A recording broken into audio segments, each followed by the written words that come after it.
au-delà de ça, je vivais mon rêve.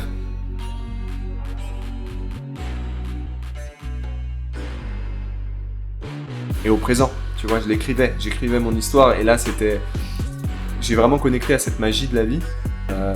Et je pense que, blague à part, la magie, elle est là, elle est autour de nous, même sans être dans ces immensités, etc. La magie, elle est, je pense, dans notre quotidien, et c'est important de ne pas l'oublier. C'est important de la voir dans les petites choses. Est-ce que c'est la confiance en soi aussi un peu qui émane de ça, l'amour qu'on se donne? Mais bien sûr. L'estime. La confiance en soi, c'est qu'on ne laisse pas les autres décider à sa place de la valeur que l'on a à soi-même. D'accord. J'ai de la valeur, j'ai de l'amour pour moi, je sais ce que je vaux. Je vais pas donner la possibilité aux autres de dire si j'ai de la valeur ou pas. Ouais. Et tout ça, c'est un chemin long, fastidieux, mais merveilleux.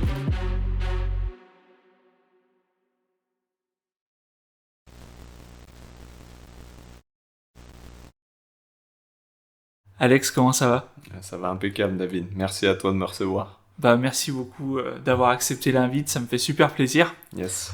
Alex, est-ce que tu peux commencer par te présenter ta situation actuelle? Et après, en fait, on retracera ton parcours pour expliquer comment t'en es arrivé là. D'accord. Et écoute, comme tu le sais, pourquoi je suis là aussi, c'est que j'ai monté ma propre chaîne YouTube. Ouais. Et donc je l'ai orienté et spécialisé dans ce que j'appelle l'état d'esprit d'évolution, ou en anglais c'est plus connu sous le nom de growth mindset.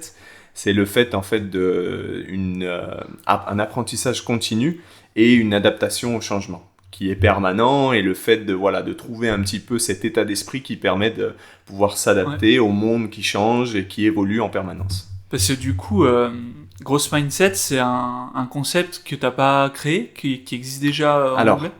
En vrai, j'en ai déjà entendu parler. J'ai eu l'occasion de faire des conférences à Mexico City, et justement, il y avait ce concept un peu novateur qui était là, growth mindset, où il y avait des personnes qui ont fait cette conférence sur ce sujet. Ouais. C'est vrai qu'en français, on n'en entend pas trop parler sur tout ce qui est état d'esprit d'évolution. Moi, je suis vraiment allé le chercher de par ma propre expérience. Souvent, on entend parler, oui, il faut avoir le bon état d'esprit pour se sentir à l'aise, bien, pour apprendre, mais en fait, on ne le définit pas, et surtout, on ne sait pas comment l'apprendre, comment le cultiver, cet état d'esprit. Et je me suis rendu compte qu'avec mes voyages que j'ai pu faire, avec les différentes expériences dans lesquelles je suis passé, je me suis dit, en fait, c'est ça qui me passionne, qui m'anime, et surtout, c'est grâce à ça que j'ai pu faire de mes expériences et de mes aventures des sources d'apprentissage et d'évolution intérieure juste exceptionnelles. Donc, j'ai eu envie de le partager, et c'est pour ça que je suis là aujourd'hui, je pense, pour en parler un petit peu plus avec toi. Ok. Et du coup, cet état d'esprit, toi, tu l'as développé déjà intrinsèquement pendant tes voyages, avant de le découvrir, ou t'as d'abord découvert dans des livres, et c'est après que t'as développé... Attends, et déjà, avant ça, est-ce que tu peux expliquer un peu en détail, techniquement, c'est quoi cet état d'esprit de growth mindset? Genre, est-ce que moi j'ai un état d'esprit de growth mindset sans le savoir ou Ça dépend, on va le voir à travers les expériences en fait, parce que je pense que ça se définit pas, c'est pas théorique l'état d'esprit. Pour moi, c'est vraiment dans la pratique, dans l'expérience que tu vis, et qu'est-ce que tu vas tirer de cette expérience et comment tu vas réagir à cette expérience. Donc c'est vraiment, on parle beaucoup de développement personnel, ce genre de choses, mais c'est un peu mal connoté aujourd'hui, c'est très, c'est devenu populaire, c'est devenu sur cette idée de, il faut que je dévore des livres, il faut que toujours que j'apprenne plus, je sois meilleur. Pour moi, l'état d'esprit, c'est pas vraiment ça. J'ai moi-même je suis allé chercher pas mal d'informations dans le développement personnel, parce qu'il n'y a pas tout acheté clairement, mais pour moi l'état d'esprit, c'est quelque chose que tu expérimentes tous les jours dans ta vie de tous les jours, que c'est un peu une philosophie de vie en fait, que tu développes dans la vie de tous les jours, et ça en fait on peut le voir à travers les expériences de vie. C'est-à-dire que si tu as un état d'esprit qui te fait que tu es dans l'apprentissage continu, tu te remets en question, tu as une certaine humilité en fait à travers les expériences que tu vis, si tu peux te remettre en question pour pouvoir apprendre et avoir suffisamment le retour, en mode j'ai une expérience, une galère ou une expérience positive, qu'est-ce que j'en tire? Et surtout, en fait, le monde il évolue, il est en changement permanent. Qu'est-ce que la définition de l'évolution? C'est le changement permanent et l'adaptation à ce changement. Et en fait, pour moi, ce growth mindset, l'état d'esprit d'évolution, c'est justement savoir s'adapter à tout ce changement permanent et en tirer les apprentissages. Ok. Voilà. Je vais essayer de résumer avec mes mots pour voir si c'est bien clair comme ça. Clair. Ça pourra peut-être Super, aider j'espère, aussi. oui, avoir été clair. Déjà, en tout cas, moi, ce que je comprends, c'est que l'inverse du growth mindset, ce serait quelqu'un qui, face à une problématique, face à une situation qui n'a pas bien fonctionné, va s'entêter à garder la même ligne et à mettre la faute sur la chose en elle-même plutôt que se remettre en question soi-même. Exactement. Ok. Tout à fait. Là, en fait, c'est une des portes d'entrée du growth mindset, c'est-à-dire, bah, moi, je me remets jamais en question. Okay. Et en fait, je prends pas la responsabilité de mes actes, et plutôt, je mets la responsabilité sur les autres. Ouais. Et j'apprends pas, en fait, et je vais répéter. Et généralement, de ce que j'ai un peu vu et appris à travers cet état d'esprit, et de manière générale, c'est que la vie nous propose quand même pas mal de challenges, et généralement, si on n'apprend pas de ces challenges, sous différentes façons, ça se répète. Et ça se répète tant qu'on n'a pas appris profondément. Et c'est là où, justement, cet état d'esprit, c'est un peu un des outils les plus formidables qu'on a, parce qu'il est intérieur et il dépend vraiment entièrement de nous pour pouvoir apprendre et pour pouvoir grandir, évoluer. Ok. Voilà. Et du coup, tu as créé ta chaîne YouTube pour faire la promotion de cet état d'esprit.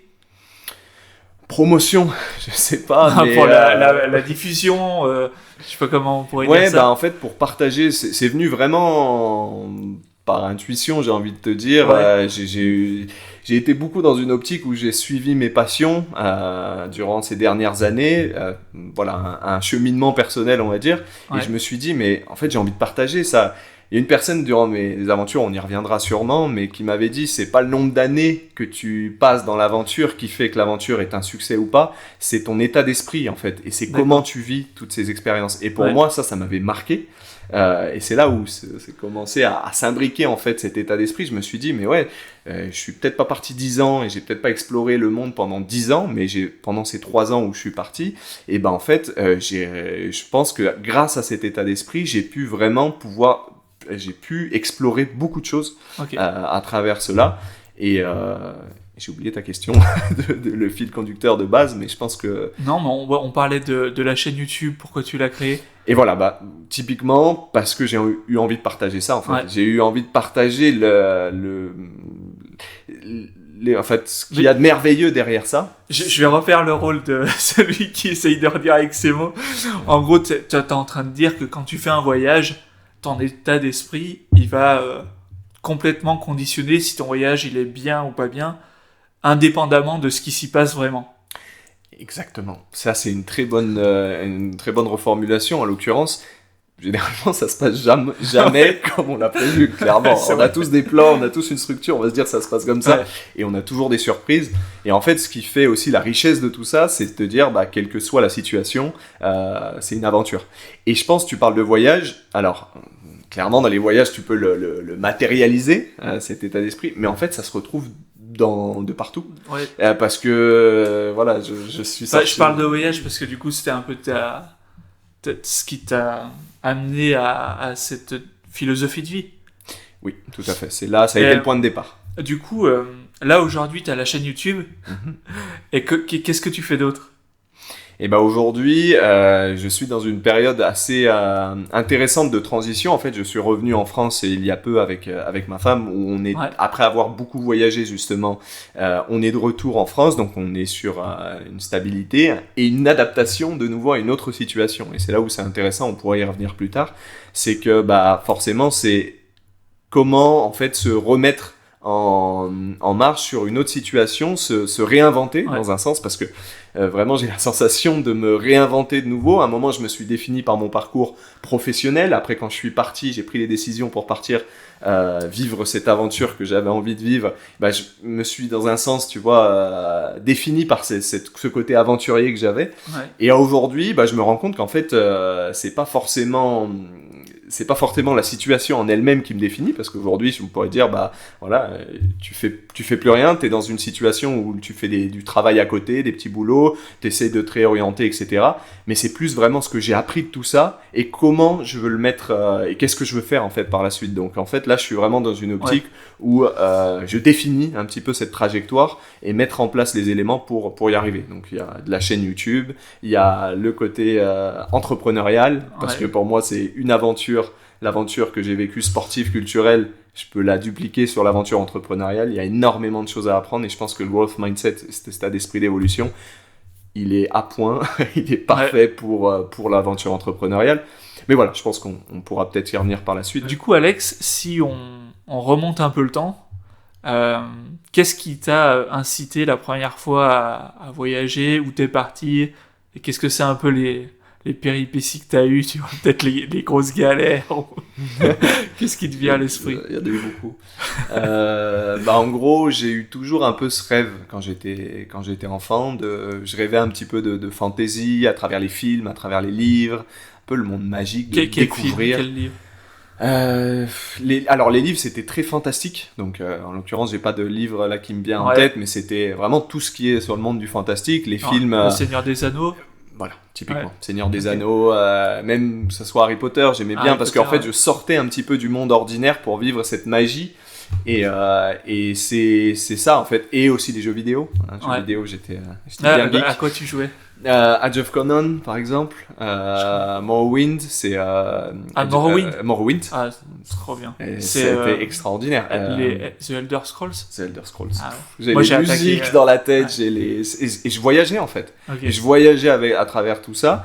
Alors pour ceux qui connaissent pas, ça fait partie des jeux de rôle où il y a une aventure. Yes. Et en gros, il y a pas mal de parallèles avec ce genre de jeu avec la vie, où en gros, tu te lances, tu as des compétences nulle part, et tu vas choisir quelque part quelle branche tu vas suivre. Exactement. Et moi, la première fois que j'ai joué, c'était Oblivion, celui d'après, et je me faisais latter, je comprenais pas pourquoi.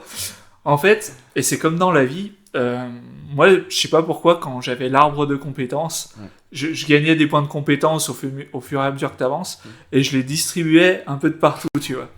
Et en fait, dans le jeu, les ennemis progressent un peu en même temps que toi, tu prends des points de compétences, et si tu mets un peu tes points dans tous les arbres, en fait, tu deviens bon nulle part, t'es un peu bon de partout, mais vraiment bon nulle part. Et du coup, après, en fait, j'étais complètement bloqué, tu vois, parce que... Tu te spécialisais pas. Je me spécialisais pas. Et du coup, dans ces jeux-là, si tu choisis pas, par exemple, archer ou... mage. Je sais pas, ou mage. Moi, j'étais fan de ça. Tu prenais mage. Moi, je prenais l'arc. J'aimais bien, moi, les snipers de loin, tu vois. Et jamais j'allais au combat, tu vois. Et du coup, ça m'avait vachement appris, moi, ce genre de jeu, et je suis fan aussi. Ouais, mais je voyageais énormément avec ça, en fait. Et bon, long story short, comme disent, histoire courte, mais grosso modo, les choses de la vie faisant, j'ai un peu laissé ça de côté pendant pas mal de temps, parce que j'ai vu que à l'école, dans la société de manière générale, c'est un peu bizarre en fait. Moi j'ai évolué dans un monde où voilà, j'ai vu rapidement que j'allais plutôt m'écarter et plutôt qu'être vraiment inclus parmi des groupes d'amis, etc. Et dans là où j'étais, et malheureusement, ou je ne sais pas, parce qu'aujourd'hui je pense que j'ai appris de tout ça, mais c'est vrai que pendant un longtemps je l'ai mis de côté pour m'adapter. Je parle d'adaptation, pour m'adapter un peu à ce monde aussi. Et donc de quelqu'un de très introverti, je pense que je me suis forcé et j'ai appris à aller parler, à aller m'intégrer dans un groupe. Et bon, au fur et à mesure, forcément, ça s'est développé avec le temps. Ça, c'est dingue parce que moi, jamais j'aurais cru que à un moment, t'aurais pu être timide. Ou j'étais... Mais si tu peux demander, mon frère est un ami aussi et il me connaît, tu peux demander à mon frère. Des fois, il me disait, mais allez, sors un peu. J'étais beaucoup dans mon imaginaire, en fait, et j'adorais, mais j'ai vite vu qu'il y avait une limite. Et donc, en fait, je suis parti, et après, forcément, les étapes de la vie faisant... à quel âge? Alors, tout ça a été pendant le collège. Collège, j'ai pris des baffes, en fait, au collège. Okay. Baffes, sans se figurer. Merci, j'ai pas pris des baffes vraiment trop fort, mais ça a été quand même des belles baffes de la vie de manière générale pour me dire, voilà, au niveau social, souffrance, voilà, des situations un petit peu au début harcèlement, des choses comme ça. D'accord. Pour moi, même aujourd'hui, tu vois, je dis harcèlement, c'est un mot fort, mais je pense qu'on en vit tous quand on est jeune, quand on est à l'école. Je suis pas sûr qu'on en vit tous. Non. Moi, j'en vivais. J'étais vraiment quand j'étais petit, quand j'étais en primaire et puis un peu au collège aussi. Mais je crois qu'il y a vraiment un type de personne qui se fait harceler et puis je sais pas. Mais c'est possible parce que moi, en tout cas, au collège, en fait, on déménageait à cette époque et en nouvelle vie au collège, début du collège, ça change totalement de l'école primaire. Et à ce moment-là, en fait, la 6e, je me rends vite compte que j'ai du mal au début. J'ai énormément de mal, justement, des situations très anxiogènes au niveau de d'aller au tableau. D'aller au tableau. Mais ça, j'avais toujours eu du mal.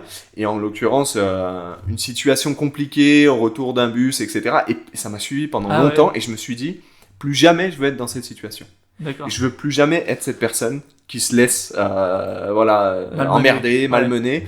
Et donc là, je me suis forcé, en fait. Et j'ai tout fait pour justement passer un peu de m'adapter, en fait, et me faire un groupe d'amis, etc. Okay. Et voilà, je vais pas m'étaler là-dessus, mais dans l'idée, c'est j'ai continué et j'ai laissé de côté un peu cette partie-là de moi. Ouais. Et ça m'a appris d'autres choses. Après, j'ai continué, j'ai évolué à la fois dans mes études, puis après dans le côté professionnel. Et en fait, qu'est-ce que t'as fait comme études, j'ai commencé, je me suis un peu perdu après le bac, dans une année de fac où me suis vite rendu compte que la théorie c'est pas fait pour moi, trop de théorie et que j'étais pas au bon endroit. Okay. En fait, à cette époque, je savais vraiment pas ce que je voulais faire. J'étais vraiment dans une mode automatique où je suivais plus ou moins ce que mes parents me disaient ou voilà, je me suis jamais remis en question. À ce moment-là, et ça fait que j'ai suivi un cheminement qui était, j'ai envie de dire, pas vraiment le mien, parce qu'en fait, je savais pas qu'est-ce qui me motivait à cette époque. Et puis après, je me suis quand même rendu compte, et merci, en fait, c'était pas fait pour moi. Donc, au bout de 6 mois, j'ai arrêté. Et après, je suis parti dans des... C'est déjà bien d'avoir... ça, franchement, c'est déjà bien d'avoir fait ces 6 mois. Et après, il y a un premier truc qui m'a mis un coup de pied aux fesses, c'est d'être parti dans de l'intérim. Pendant 6 mois, en fait, j'ai fait tous les boulots. J'acceptais tous les boulots. Okay. Donc, c'était une formidable école. J'ai fait éboueur, j'ai fait centre de tri, j'ai fait boulot à l'usine. Et je peux te dire qu'éboueur, c'est pas le pire. Loin d'être là. En vrai, t'es à l'extérieur, tu bouges. Ouais, c'est vrai. Par contre, le centre de tri où t'es derrière un tapis et tu tries les déchets. Mais ça, pour moi, c'était... En fait, ça a été une autre baffe, tu vois, de la vie, où je me suis dit, mais... En fait, je veux pas faire ça. Ouais. Je veux pas faire ça. Donc là, ça a été vraiment un premier moment où une école où, en me disant, je remercie aujourd'hui ces expériences parce que ça m'a bougé un petit peu à aller me dire, allez, ok, je vais aller trouver une entreprise. Et là, c'est là que j'ai l'alternance qui m'est venue en tête parce que je me suis dit, en école, j'ai rien d'exceptionnel. Parce que justement, je pense que j'avais pas cet objectif de qu'est-ce que je veux faire. Donc j'étais moyen. Pas de motivation. Pas de motivation. Je savais pas pourquoi je faisais et ça m'intéressait pas forcément. Donc j'étais vraiment un élève moyen.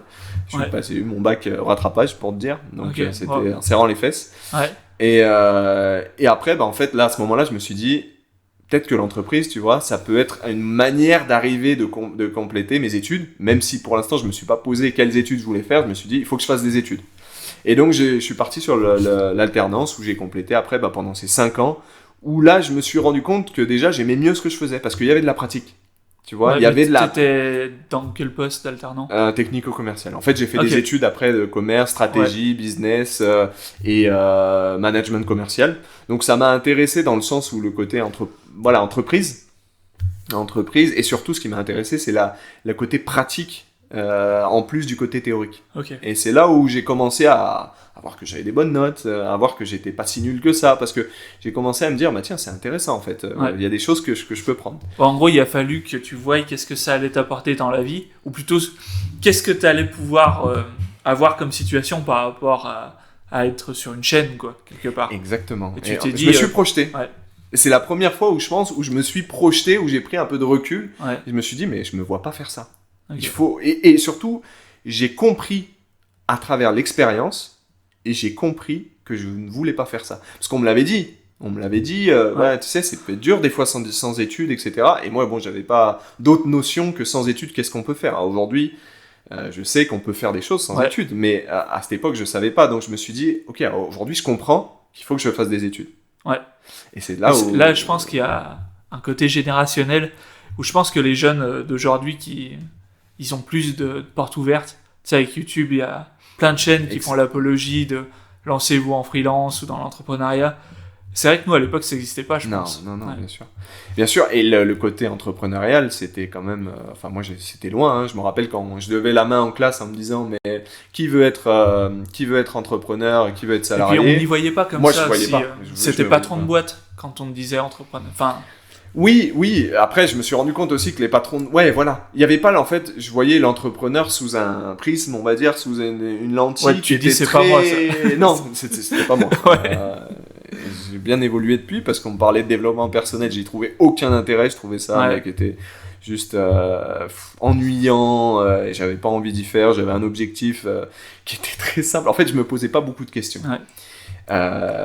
Mais le moment a changé parce que j'ai eu des événements qui ont fait que au bout d'un moment je me suis dit j'ai eu une opportunité, j'avais toujours eu un peu ce rêve de me dire j'ai envie de voyager, j'ai envie de donner un côté très international, j'ai envie d'apprendre des langues et en fait je pense que d'avoir étouffé on en revient à cette partie de l'enfant qu'est-ce qu'il voulait, etc. Moi j'avais envie en fait de voyager, j'avais envie de découvrir autre chose, je sentais qu'il y avait autre chose, partir à l'aventure et durant toutes ces années où mine de rien j'ai laissé de côté, il y avait quand même les films, il y avait quand même pas mal de choses qui me permettaient de garder en contact un petit peu ce côté magique, tu vois, de la vie, de la possibilité de faire autre chose. Et bah je me suis pris quand même parce qu'à un moment j'ai pris la décision, je pense qu'une des premières décisions les plus dures de ma vie de partir. Ok. Ton premier voyage c'était en Australie? Exactement. Ouais. Exactement. Et du coup est-ce que... j'ai mis petite anecdote, j'ai mis 6 mois avant de partir. 6 mois, je pense que la veille de le dire, de prendre un rendez-vous à mon manager à ce moment-là et de dire que je pars, mais j'avais une boule au ventre, c'était horrible. Tu bossais pas pour ta boîte c'était une entreprise qui était dans les Alpes, justement, et bah voilà, mais après les études. En Australie, tu bossais aussi pour ta boîte. C'est pour dire que j'ai lâché une partie, mais sans trop tout lâcher le reste. D'accord. Tu vois, je suis resté quand même beaucoup en contact. Alors attends, comment ça s'est passé?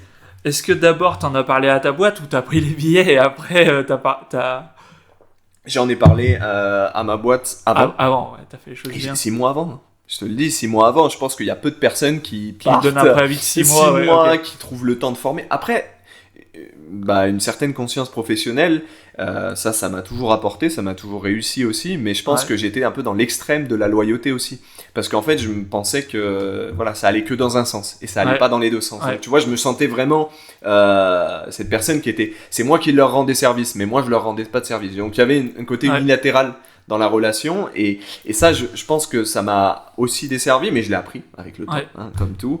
Tu veux dire que tu te sentais redevable envers eux? Exactement. Alors que tu apportais de la valeur, ils t'en donnaient sous forme de salaire et que c'était ok, quoi. Et je pense que c'est ça de base dans toute relation, que ça soit entreprise aujourd'hui, et ça je l'ai bien vu en France. Je suis dans un process justement où je rencontre beaucoup d'entreprises. Je l'ai bien vu en France on a comme si on doit quelque chose à l'entreprise. Alors, oui, ils nous payent un salaire, oui, ils nous emploient, mais en même temps, nous, pourquoi ils nous font ça? Parce que nous, on apporte de la valeur. Donc, en fait, des fois, il y a pas cet échange de ida et vuelta, comme ils disent, c'est d'aller-retour. C'est vraiment unilatéral où il y a une position dominante, dominée, et ça... Le truc, c'est que t'as du chômage, et donc les gens qui ont un boulot, pour beaucoup, on se dit, on a de la chance d'avoir un boulot parce qu'il y en a qui en ont pas. Ben en fait, quand t'es dans le boulot, la situation, elle est que tu fais gagner de l'argent à ton employeur. Enfin, c'est quand même la base. Sinon, l'employeur, il t'emploierait pas. Exactement. Donc, toi, t'apportes de la valeur, t'en captes une partie, un peu moins. Et parce qu'évidemment, il faut que t'en laisses un peu plus à l'employeur. Bien sûr. Mais ouais, c'est une relation qui est gagnant-gagnant, quoi, normalement. Et je pense que ça se retrouve de partout. Mais ça s'apprend, encore une fois. Ça s'apprend dans la pratique, parce que ça, je l'avais pas. 6 mois avant de partir, et je me suis senti mal. Mais mal. De prendre la décision de lâcher, entre guillemets. Qui prendront ton poste. Bien sûr. Et puis, je pense que j'ai fait ces 3 premières années, mais je me sentais redevable, je me sentais loyal, je me sentais... Je tiens à insister sur ce point. Mais c'est hyper important que ça soit avec un employé, avec un employeur, ou avec toutes les relations, qu'il il y a des moments dans la vie, on a besoin de cette relation, on s'apporte de la valeur, et il y a des moments dans la vie où les chemins s'écartent. Exactement. Et c'est pas grave, quoi. Et c'est ok. C'est ok, il y a juste, on va aller s'associer avec d'autres personnes. Moi, ce que j'adorerais, tu vois, c'est un moment, merci. Merci pour ce que tu nous as apporté. Merci à toi aussi pour ce que tu nous as apporté. En bonne intelligence, tu vois. Ouais. Bon. J'en profite pour parler de ma vie. Vas-y. Mais moi, j'ai eu exactement la même situation que toi, où j'étais embauché, où j'ai fait du design. J'étais designer pour une petite PME. Je faisais aussi des devis et pas mal d'autres choses qui me plaisaient moins que le design. Et du coup... Et j'ai demandé une rupture conventionnelle. Ouais. Et ça, c'était un des pires jours de ma vie. Je me suis dit, mais mon boss, tu sais, en plus là, c'était la petite boîte où on n'était même pas 10. J'avais un poste où j'avais fait plein de trucs. J'avais fait le site internet, c'est des trucs. Je me suis dit, je leur mets un coup de couteau dans le dos, tu vois. Et mon patron, il avait dit, ouais, ok. Enfin, tu vois, il avait pas sauté de joie. Et il comprenait que c'était pas pour partir à la concurrence. Il comprenait que c'était parce que en fait, j'avais fait le site de la boîte, j'avais envie d'en faire d'autres, il avait vu que j'avais adoré ça. Et aujourd'hui, je bosse encore pour lui parce que je tiens encore son site internet. Et on a une super relation, tu vois. On se croise quand on va au rugby, quand des fois on est au pub et tout, et on s'adore, tu vois. Il était à mon mariage, etc. Et voilà, pour dire que les relations... Et au final, ça, c'est une relation de bonne intelligence parce que les deux sont apportés à un moment et sont donnés. Et puis ça n'empêche pas de continuer dans un autre contexte à bosser ensemble. Exactement. Et que ça marche bien, ouais. Ça a été vraiment une des premières décisions que je prenais seul qui m'a le plus, on va dire, déstabilisé, chamboulé, tu vois. Ouais. Mais en même temps, je me rappelle quand j'arrive... l'avion sur le tarmac et je me rappelle, je vois cette image, je me mets les écouteurs, j'écoutais de la musique justement, musique qui me faisait voyager. J'ai une sensation que j'avais jamais eue, tu vois, je suis en train de vivre, je sais pas, mais je sais pas ce que je suis en train de vivre, mais c'est une explosion. Est-ce que je fais pas la connerie de ma vie ou est-ce que mais en même temps, en fait, t'avais un truc hyper paradoxal, t'avais une explosion d'émotions, de bouffées, tu vois, de liberté, mais en même temps le flot de doute et de peur et de dire, mais putain, qu'est-ce que j'ai tout laissé, tu vois, tu parles pas anglais, tu parlais pas anglais. En fait, pas trop. Ce qui s'est passé, c'est que non, j'étais toujours... encore une fois, tu vois, les langues, c'était pas ma force du tout. Parce que je comprenais pas le besoin de pourquoi parler les langues. Et surtout que j'avais pas été instillé l'envie de parler les langues à l'époque, surtout sur le cursus scolaire. Ouais. On peut pas dire elle nous donne le plus envie de parler les langues. Ouais. Et en fait, quand je suis allé là-bas, je me suis commencé à me dire, bon allez, je vais me préparer. J'ai vu un peu de la base, mais mon niveau était quand même très limité. Et c'est pour ça qu'avec l'entreprise, quand je te disais à un moment que j'ai pas lâché de côté non plus Sidage, en fait j'ai fait les choses de manière à toujours à sortir un peu de ma zone de confort, mais pas trop non plus, avec une certaine stratégie, tu vois, en me disant je fais les choses bien, 6 mois en avant, je forme tout le monde, mais par contre j'ai fait de manière à ce qu'ils m'aident sur place, parce qu'ils avaient en l'occurrence un distributeur sur place sport et ils m'ont formé des choses. Donc t'avais déjà en fait j'avais la partie professionnelle qui était assurée. Moi si tu veux, en Australie j'ai pas eu vraiment la vie de backpacker. Tu vois le côté working holiday où tu vas avec ton sac et je l'ai pas eu. Genre le jour tu changes d'employeur, tu trouves. Je sais que j'ai un pote qui a été la vie totalement différente, tu vois, de la vie en Australie. Il y a eu Chap, il y a eu aussi David Gardeur aussi qui lui a fait une autre vie, tu vois. Et en fait, beaucoup de gens ont fait des choses totalement différentes. Moi, j'étais vraiment dans cette zone. Je fais un pas en avant, mais je m'éloigne pas trop non plus, tu vois. C'est quand même sécure. Et tu penses que c'est la bonne approche ? Mais à ce moment-là, c'était l'approche qui me convenait. Ouais. Moi, je pense que c'est la bonne approche. Mais après, tu vois, je pense que ça convient à chacun. Mais pour moi, tu vois, ça me permet de me dire, mon objectif. J'ai toujours été un peu comme ça aussi. J'ai un objectif clair. Et quand j'ai bien l'objectif, je peux y arriver. Ouais, ok. Mais par contre, si c'est pas clair et si je sais pas, je suis moyen. Je sais pas trop, tu vois. Faut que ton objectif aussi soit, parce qu'il faut qu'il soit clair, mais faut que tu sentes qu'il soit atteignable. Parce que si ton objectif il est clair, c'est de vivre sur la Lune, tu vois. Je pense que ça va être compliqué. Chaud, il a beaucoup de rêves. Non, mais tu vois, faut peut-être des sous-objectifs, tu vois, pour dire là, ça je peux le faire. Mais moi, je suis un peu contre des fois. Il y a certains coachs qu'on peut voir sur YouTube qui te font croire que tout est possible. Et moi, je suis pas pour que les gens se mettent dans la difficulté. à mon avis, il faut prendre du risque, mais que ça soit mesuré et que ce que tu vis au quotidien, ça soit supportable, tu vois. Faut pas que ça te mette dans un état. Mais je sais pas. Hein. Non, mais il y en a qui disaient le contraire. Alors moi, et je pense que ça fait le lien un petit peu avec notre thématique du growth mindset, de l'état d'esprit d'évolution. J'ai une école aussi de l'hormèse, ce que s'appelle l'hormèse, c'est l'adaptation progressive à l'inconfort. Et moi, en fait, ça, c'est génial parce qu'en fait, ça se fait pas du jour au lendemain. C'est-à-dire que si tu t'exposes, tu te mets dans le rouge, tu t'exposes à l'inconfort, tu vas au-delà de tes capacités, là t'exploses. Non mais du coup, l'hormèse, et l'hormèse, c'est dans ta vidéo, tu as fait une vidéo exactement. dessus. Et ben en fait ça c'est un des éléments en Australie avec une rencontre d'une personne que j'ai rencontrée. Ouais. Attends, explique un peu plus ce que c'est l'hormèse. L'hormèse en fait, c'est par définition, c'est l'adaptation progressive à un niveau de stress adapté à la situation, à l'environnement que l'on est, de manière adaptative. Donc c'est-à-dire, on vient s'adapter à un niveau de stress. Le plus connu, c'est la douche froide. La douche froide, c'est quoi ? C'est un niveau de stress. On n'est pas assez inconfortable d'aller dans le froid, mais l'idée, c'est pas d'y aller dans du bain froid, du bain glacé quand on n'en a jamais fait. Et en fait, ça fait le lien un petit peu avec ce que tu dis. C'est un peu comme un muscle quelque part.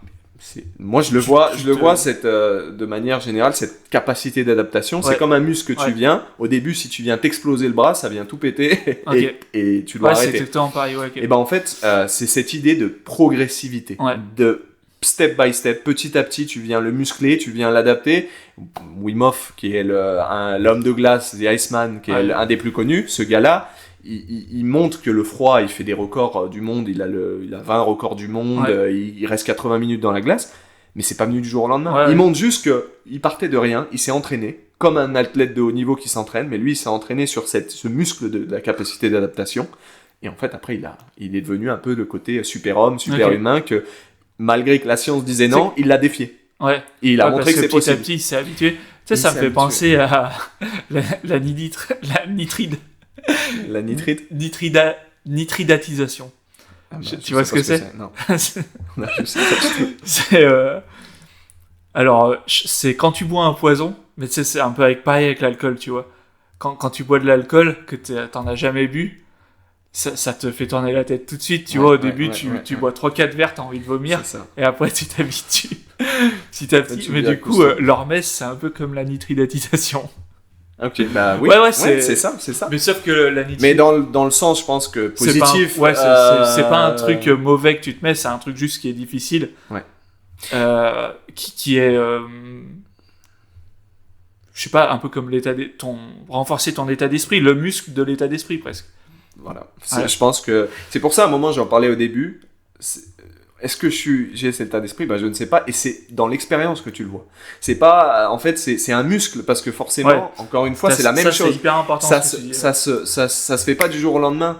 Je pense que ça se cultive. C'est pour ça que j'aime bien le mot cultiver parce que entraîner un état d'esprit, ça marche aussi. Mais c'est vraiment dans cette optique-là. C'est mental, c'est dans l'action et c'est un ensemble. Tu peux t'entraîner avec une porte du côté sport, hormèse, qui vient entraîner un petit peu ce mental, cette capacité d'adaptation.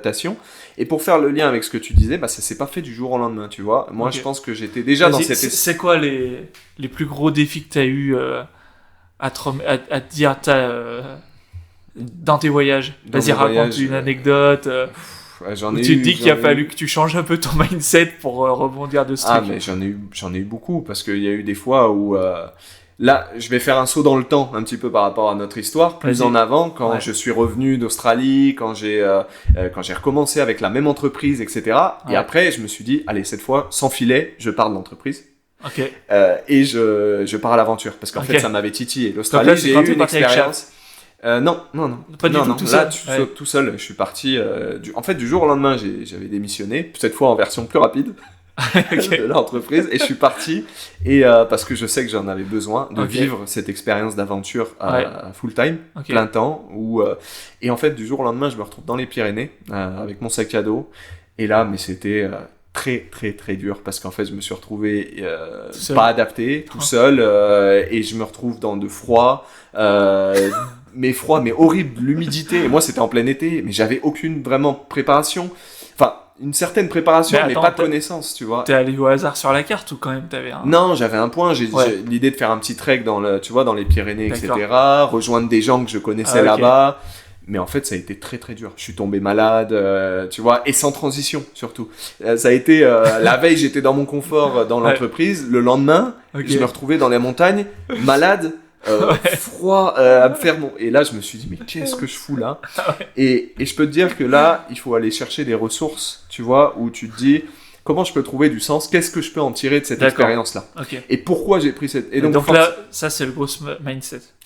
Bah ça, typiquement, en fait, tu te dis, je pense que déjà, quelles sont les erreurs? Parce que tu as toujours comment j'aurais pu m'améliorer? Est-ce qu'il y a eu une erreur? C'est parce que tu tombes malade, c'est peut-être pas... Non, mais il y a eu de la prépa. J'aurais pu me préparer un peu mieux. Sur mon sac à dos, j'ai pris un sac à dos, il était plus gros que moi-même. Je devais porter ça. Mais c'était pas du tout adapté, tu vois. Tu t'étais pas préparé. Non, j'aurais pu par un truc plus petit. Exactement. Et j'aurais pu faire les choses différentes. Après, forcément, sur le moment, c'est là où cet état d'esprit, c'est là où c'est beau, c'est que au début, on le voit pas sur le moment, et on a les connaissances et l'apprentissage après. Et fur et à mesure qu'on le cultive, et on peut avoir le retour d'expérience, l'apprentissage au plus proche de ses actions et de ce qu'on fait. Et donc c'est là où c'est intéressant, parce qu'au lieu d'attendre 1 mois, 2 mois, 3 ans, 4 ans avant de prendre la décision qui t'aurait permis de dire tiens, là j'aurais pu faire différemment, j'aurais pu apprendre, j'aurais pu m'adapter différemment, je vais le prendre plus rapidement en fait, plus proche de la réalité. Tiens, je fais une erreur, je mets l'état d'esprit, non, tiens, je peux faire différemment. Et quasiment après, au fur et à mesure, essayer de cultiver au quotidien, au moment présent, tu vois. Et c'est je vois. Mais là, pendant que tu parles, je suis en train de réfléchir et j'ai l'impression qu'il y a 2 types de gens. Il y a des gens qui sont dans l'action, mais qui réfléchissent jamais vraiment. Je sais qui prennent pas les leçons quelque part. Ils disent ça, tu fais. Comment tu dis? Doueur. Un doueur. C'est doux. Okay. Un mec qui fait. Voilà, qui fait tout le temps. Mais et moi, je connais des gens, qui prennent pas trop de recul de est-ce que je fais bien, mais tu sais, qui vont tester, tu vois, qui vont aller dans un autre truc, ça leur plaît pas, ils font. Je sais pas si notre ami Chap, il est pas un peu comme ça. Ouais, et je sais pas. Ça c'est intéressant parce que moi, justement, nous on a partagé beaucoup de choses là-dessus.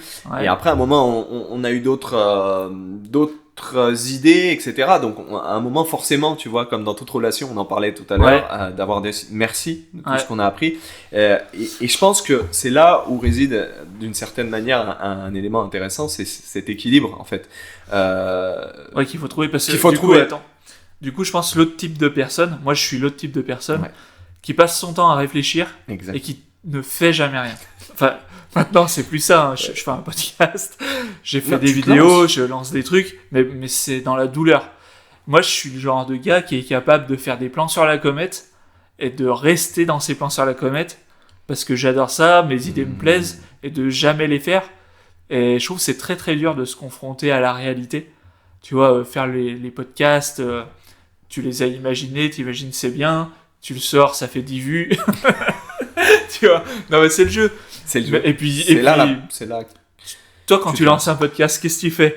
En fait, tu te dis, je vais faire, parce que j'aime bien regarder des podcasts, tu vois, ceux que je t'ai partagés. Tu te dis, tu vas faire ça. Sauf que les mecs, ça fait 20 ans qu'ils ont l'habitude de parler en live, qui répètent les mêmes discours, qui sont à l'aise.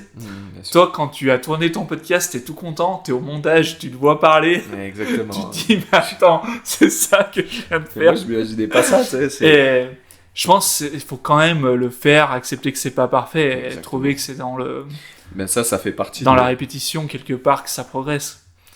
Ça, c'est typiquement, justement, on parle de succès, on se dit, le succès, on l'associe beaucoup aux résultats, tu vois, en se disant, il faut les résultats immédiats, c'est un peu comme on est conditionné aussi, et pour moi, c'est une sorte d'équilibre entre, oui, forcément, les résultats, c'est important, parce que si tu en permanence, tu entreprends des choses, mais t'as aucun résultat, justement, c'est là où c'est intéressant, c'est de dire, peut-être que la manière dans laquelle je le fais, c'est pas la bonne, donc je vais pivoter, tu vois, je vais l'adapter pour quand même obtenir des résultats, mais le succès en tant que tel, pour moi, il est pas seulement dans le résultat, il est aussi dans cette capacité à te remettre en question, cette capacité à te dire, je vais le faire. Tu vois, je vais me remettre en question, je vais pouvoir apprendre de l'expérience, de ce que j'ai fait pour pouvoir l'adapter, etc. Et ça, on n'enseigne pas beaucoup. Ouais, c'est vrai. On n'enseigne pas à pas avoir peur de tester, d'y aller, parce qu'on est tellement focus sur le résultat qu'on veut que ça soit parfait. Et en fait, ça l'est jamais. La perfection, elle n'existe pas. Et pour moi, c'est tester. Et quand je suis parti en aventure... Les vrais apprentissages, ils sont vraiment quand tu te confrontes au réel et que ça marche pas. C'est là les apprentissages. Et c'est là où si tu as la bonne état d'esprit, tu peux justement en tirer les leçons. Et plus tu l'as, et plus tu le cultives, et plus tu le cultives au quotidien, plus tu l'apprends rapidement et tu progresses. Ouais. Et c'est cette notion d'équilibre, pour en revenir à cet équilibre, entre doueurs et ceux qui sont juste dans la réflexion, thinker, exactement, doueur, thinker, c'est aussi cet équilibre, parce que ceux qui foncent tête baissée, et au final, il y a une explosion autour, peut-être que mérite un peu de thinker dans une touche de thinker, tu vois. Dans le growth mindset que tu développes, ou que tu promues, j'allais dire encore une fois, donc tu commences à dire, tu diffuses, tu partages, exactement. Que je partage. Et est-ce que tu as une méthodologie pour faire la balance entre... Tu m'as parlé de journal, tu vois, d'écrire le soir. Est-ce que ça peut faire partie de... Ça me permet de mettre le côté thinker à plat, de le décharger, et de, pourquoi pas, peut-être planifier un peu le côté doueur, parce qu'il faut un peu les deux, quoi. Il faut les deux. C'est cette notion d'équilibre. Alors, elle est dure à trouver. Je pense que le growth mindset, l'état d'esprit d'évolution, c'est pas une voie facile. Ça, je tiens à le dire. Qui est contre nature humaine, presque. C'est pas une voie facile parce que on a tendance à aller vers la facilité. Et c'est loin d'être facile parce que on doit se remettre en question. On se fait des face à... Forcément, il y a aussi beaucoup de liens, avant de répondre à ta question, je pense pour l'introduire, c'est le lien entre des zones de confort. Tu sais, quand on est dans la zone de confort, on n'a pas vraiment cet état d'esprit d'évolution parce qu'on reste dans ce qu'on connaît. Je pense qu'on est fait pour, quelque part, apprécier d'être en sécurité, d'être bien. De par l'évolution, de par notre évolution, oui, c'est ce qui nous a permis de survivre. Tu vois, de rester de dépenser le moins d'énergie possible, tu vois, pas se mettre en danger. Exactement. Mais aujourd'hui, en même temps, tellement d'opportunités à pouvoir aller chercher d'autres opportunités, à aller grandir, que en fait aujourd'hui je pense que il faut se faire violence. Alors entre guillemets violence, mais il faut aller volontairement s'entraîner pour sortir de cette zone de confort, pour pouvoir étendre cette zone de confort. Déjà, ça t'ouvre un petit peu aussi l'esprit parce que tu te rends compte qu'il y a d'autres manières de faire, d'exister. Donc, t'as aussi une certaine acceptation de la différence. Tu vois, ça t'apprend beaucoup de choses. Mais pour en revenir à ce qu'on disait, tu vois, c'est pas une voie facile parce que il faut y aller le chercher. Et ça s'entraîne. Et puis après, ça s'expérimente. Et en fait, l'équilibre, pour en revenir juste, je termine ça pour en revenir à l'équilibre. Tu me disais, oui, comment tu trouves cet équilibre un petit peu ? Et en fait, ça s'expérimente. Il y a un moment, tu peux pas le théoriser. C'est pour ça que je disais, vraiment, c'est expérientiel, le growth mindset, parce qu'il faut l'expérimenter. Des fois, il faut aller dans le mur, pour pouvoir après te rendre compte que tiens, j'aurais dû mettre un peu de touche de réflexion ici, et que oui, mon schéma fait que j'y vais automatiquement là-dedans, donc je suis doueur, je vais automatiquement là-dedans, et il va falloir se faire violence à mettre un peu des touches de réflexion. Et pour les thinkers, ceux qui sont tout le temps dans la réflexion, se dire aujourd'hui, ça fait 6 mois allez, je sors, tu vois, et je vais faire quelque chose. Et c'est là où je pense que cet équilibre, elle se cultive à travers des routines, à travers de la pratique, le côté, voilà, comme muscler son muscle, c'est cet état d'esprit d'évolution, l'hormèse par exemple, qui est une des branches, ça on pourra y venir plus tard, mais du stoïcisme, qui est une philosophie qui m'intéresse, parce qu'ils encouragent la douche froide.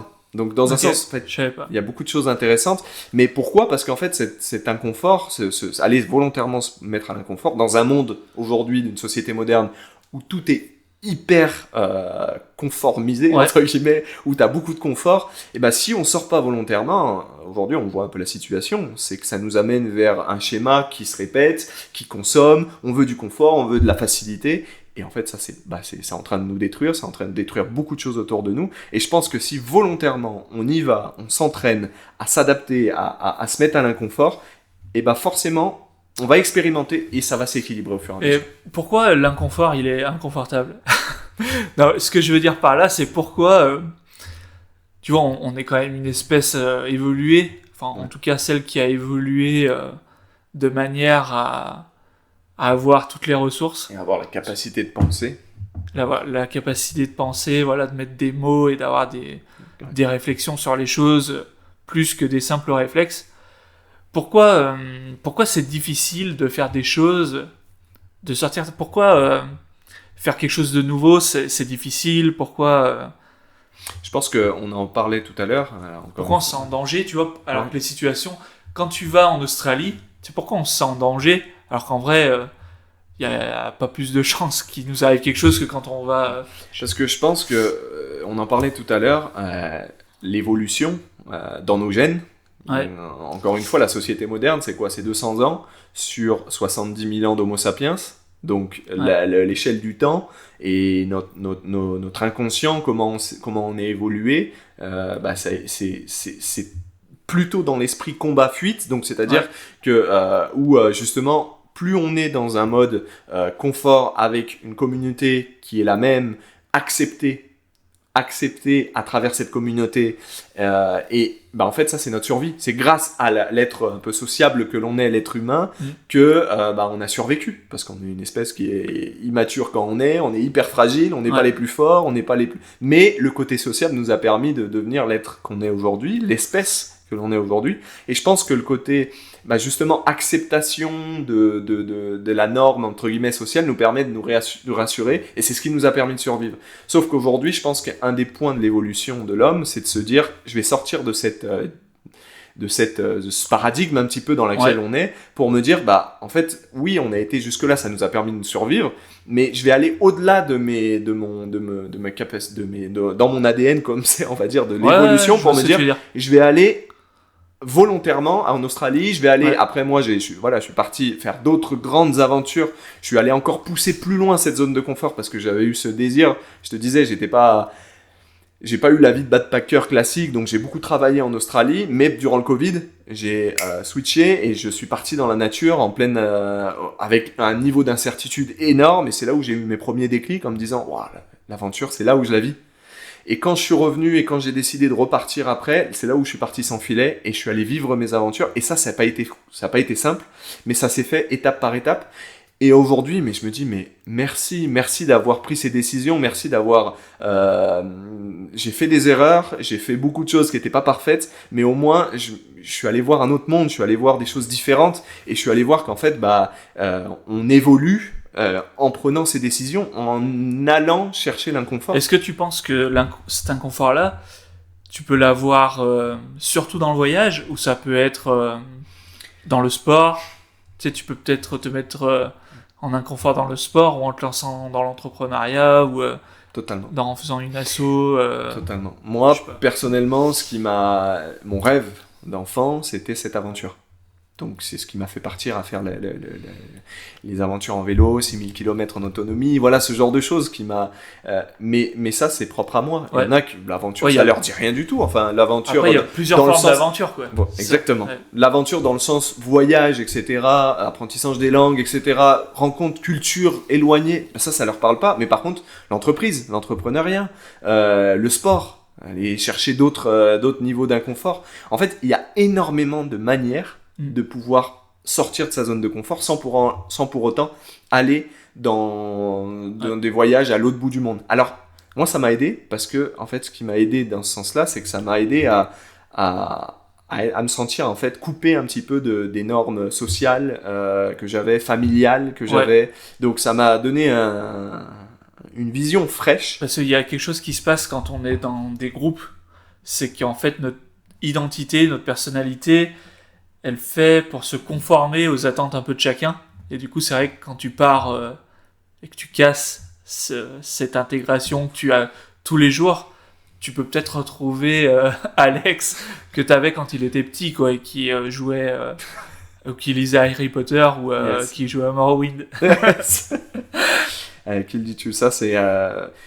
et je pense qu'on n'arrive jamais à la perfection. Des fois, on pense que c'est une leçon qui a été validée, qu'on a appris.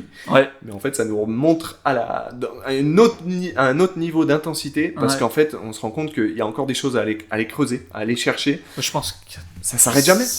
Et c'est là où c'est la richesse, et en même temps la difficulté, mais dans cette difficulté, il y a la richesse de l'apprentissage, la richesse de la vie, de manière générale. Moi, je sais que, tu disais, il y a plusieurs formes d'aventure. Aujourd'hui, cette aventure culturelle, sportive, un certain sens spirituel aussi, que je suis allé chercher, et aujourd'hui, j'ai envie de la dupliquer sur une aventure plus entrepreneuriale, parce que je pense qu'on peut tout à fait faire cette liaison, et je suis totalement d'accord.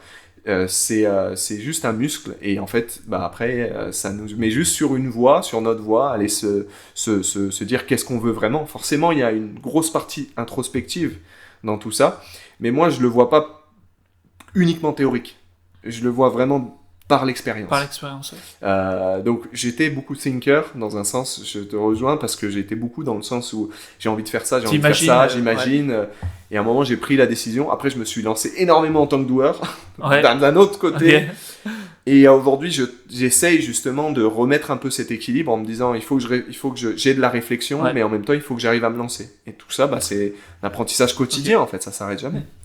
Et du coup, cet état d'esprit, comment tu l'intègres dans ta philosophie de vie peut-être plus globale, dans le sens où c'est quoi ta motivation qui te fait lever le matin, tu vois vers quoi t'as envie d'aller? Genre si tu prends l'Alex dans 20 ans, comment tu le vois, tu vois, vers quoi ton growth mindset tu l'orientes, tu vois? Parce que tu pourrais l'orienter à dire je veux tirer un maximum de ma perf physique, je veux voir un maximum de pays, je veux monter la plus grosse boîte, tu vois, tu arrives à identifier ça? C'est une très bonne question, parce que je pense que c'est hyper important ce que tu mentionnes. C'est hyper important d'avoir une direction. Parce que ça nous permet d'éviter d'aller dans tous les sens, parce que le growth mindset, on peut aller dans tous les sens, et le plus intéressant, c'est de prendre une certaine direction. Comme dans Morrowind. Comme dans Morrowind. On en revient à ça. Et l'école de vie, encore une fois, c'est ça. Pareil. Mais c'est intéressant. Moi, j'ai quand même le credo spécialiste en rien, mais intéressé partout. Je croyais que tu allais me dire que tu voulais être mage. J'ai essayé quand j'étais petit. J'ai vu que ça marchait pas. Je me suis dit, allez, non, on arrête là. Mine de rien, blague à part, il y a beaucoup de magie dans la vie. Ouais. Il y a énormément de magie dans la vie. Et je m'en suis rendu compte, c'est ce qui m'a poussé aussi quand j'étais seul avec mon bâton et à traverser la Patagonie dans la route australe chilienne au milieu des montagnes. Et quand j'étais tout seul, et je peux te dire que là, j'ai eu ce rêve d'enfant que j'avais, de vivre un peu la version Harry Potter. Non, pas Harry Potter, Seigneur des Anneaux. Tu vois, où tu vois les montagnes et les grandes forêts, etc. J'étais là-dedans. Et là, je me suis dit, waouh, la magie. La peur, je l'avais. Il y a eu un moment où je me suis dit, en plus, c'était tard, il fallait que je passe le col. J'ai voulu faire un peu le malin à aller me mettre dans un lac gelé parce que j'avais envie de pousser un petit peu ça, tu vois, de mettre en pratique. Il y a eu un moment où tu te chopes des coups de stress forts et ça te fait réagir. Si j'ai eu des moments. Mais non, en fait, au-delà de ça, je vivais mon rêve. Et au présent, tu vois, j'écrivais mon histoire. Et là, j'ai vraiment connecté à cette magie de la vie. Et je pense que, blague à part, la magie, elle est là, elle est autour de nous. Même sans être dans ces immensités, etc. La magie, elle est, je pense, dans notre quotidien. Et c'est important de ne pas l'oublier. C'est important de la voir dans les petites choses, dans le quotidien, parce qu'elle est là, elle est là en permanence. Et pour moi... Là, on revient un peu sur l'état d'esprit, comme tu disais au début, d'une expérience qui peut être bonne ou mauvaise en fonction de ton état d'esprit. C'est vrai que si tu as le bon état d'esprit, tu peux trouver dans des choses à te dire, tu as ça, je sais pas, ce paysage que j'ai devant moi. La sobriété heureuse. De Pierre Rabhi, il me semble. Peut-être. Sobriété heureuse, ça nous reconnecte aussi avec l'essence des choses, avec la beauté des choses. Être heureux sans boire. Ça aurait pu être pour nous dans notre adolescence, tu vois. Il faut que je note ça. Ok. Non, mais dans le sens où, j'ai pas besoin d'accumuler des milliers des cents. Peut-être que la réussite sous le norme de la société, comme elle me le vend, d'accumuler des biens matériels, peut-être que c'est pas ça, et c'est plus dans la simplicité que je retrouve du bonheur, en fait. J'en reviens à ce que je disais, spécialiste en rien, mais intéressé partout, parce que moi, j'ai envie de... En fait, j'ai trouvé une spécialisation qui m'enferme dans rien et qui évolue constamment. C'est-à-dire, pour moi, l'état d'esprit d'évolution est ce que j'ai envie de partager et m'orienter là-dedans. Donc forcément, il y a beaucoup de choses qui gravitent autour. À travers ça, il faut que j'apprenne. J'ai appris de zéro YouTube. J'étais pas du tout consommateur de YouTube, donc je connaissais rien à ce monde-là. J'ai appris de zéro à faire les narrations, le script, l'édition, etc. Donc vraiment de zéro. Il y a beaucoup de choses qui gravitent autour de cet état d'esprit. Et dans un sens, en fait, je me spécialise là-dedans. Mais ça m'ouvre beaucoup d'autres champs d'apprentissage et de choses à apprendre. Et je pense que c'est évolutif. Pour moi, il faut prendre une direction. Et j'aime pas trop ce mot « il faut » parce que ça dépend à chacun. Mais c'est important de prendre une direction. Il faut vouloir, presque. Il faut vouloir prendre une... Je sais pas. Il faut se faire un peu se dire « Ok, dans quelle direction je veux aller ?» Ça, je pense que ta question, elle est vraiment importante. C'est important de se dire dans quelle direction je veux aller. Quoi, de la vie... Quel sens tu donnes exactement aux choses que tu fais. Et encore cet équilibre entre thinker et doer, tu vois, je le pense, je réflexionne là-dessus, mais en même temps j'expérimente, parce que sans expérimentation t'auras jamais la réponse. Mais ça nous donne la direction, et moi moi je me spécialise là-dedans parce que bon, je me retrouve passionné des aujourd'hui, philosophies. Ça peut être ta bonne direction aujourd'hui, et si demain t'as des expériences qui t'amènent à penser que c'est peut-être pas le meilleur cap, tu peux toujours l'ajuster, faire demi-tour ou... Je pense que, tu vois, dans le côté, pour les amis entrepreneurs qui nous regardent, c'est le côté très pivot dans la start-up ou dans ce monde-là aussi d'entrepreneurial. C'est quand tu te rends compte qu'en fait, ton idée que tu avais de base, elle est pas applicable sur le monde entrepreneurial. Tu dois faire un pivot stratégique. Tu dois t'adapter. Encore une fois, tu retrouves cette adaptation où tu t'adaptes. Et ça, c'est vraiment un truc que les gens ont énormément de mal. Et en fait, je pense qu'il y a vraiment un piège, c'est que tous les choix qu'on a faits, ça forge notre identité. Vers quoi t'es allé, ce que t'aimes, je sais pas comment tu t'habilles, tes valeurs, etc. Et quand tu es entrepreneur et que tu présentes ça au monde et qu'il n'y a pas de retour, t'as envie de dire, mais vous comprenez rien. Alors que ce qu'il faut faire. Et moi, j'ai fait l'erreur là récemment. J'ai fait une vidéo et en plus, je la sentais pas cette vidéo. Je l'ai créée, je l'ai dit avant à Pauline, je l'ai dit avant à une amie avec laquelle on collabore de temps en temps. Et je savais que ça allait pas. Et quand je l'ai sortie, j'ai eu des mauvais résultats. Ça a été la pire vidéo de ma chaîne qui a fait 200 vues. Et j'étais vraiment pas bien. Et ce qui m'est pas bien, c'est en fait qu'il faut accepter que ce qu'on pense, faut le changer, quoi, parce que ça résonne avec personne et c'est une erreur de soi-même et qu'il faut changer. Et on est tous pareils à avoir une identité et quand on nous la rejette, en fait, on y prend vraiment pour soi. Exactement. On dit le monde il est en train de nous dire qu'on n'est pas comme il faut, pas comme il faudrait être. Une des philosophies de vie, un des 4 accords Toltec qui m'a beaucoup inspiré, c'est justement on n'en fait pas une affaire personnelle, mais c'est exactement ça. En fait on fait beaucoup la philosophie de l'autre, on se met l'autruche, on se met la tête dans le sable, dans la terre et on n'écoute pas et on veut pas savoir et on y va.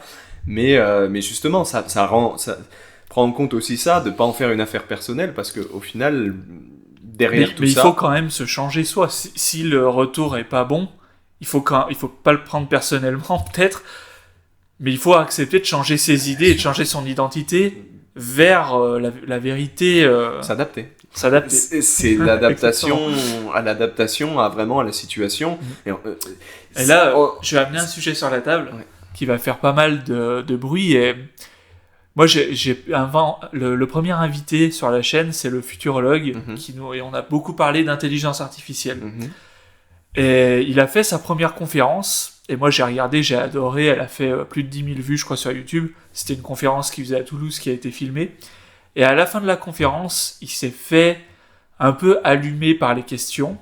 T'avais le développeur qui disait « Ouais, mais c'est bien ChatGPT, mais pour le développement, ça marche pas. » T'avais la traductrice qui disait non, mais ouais, ChatGPT, c'est bien, mais pour traduire, ça marche pas.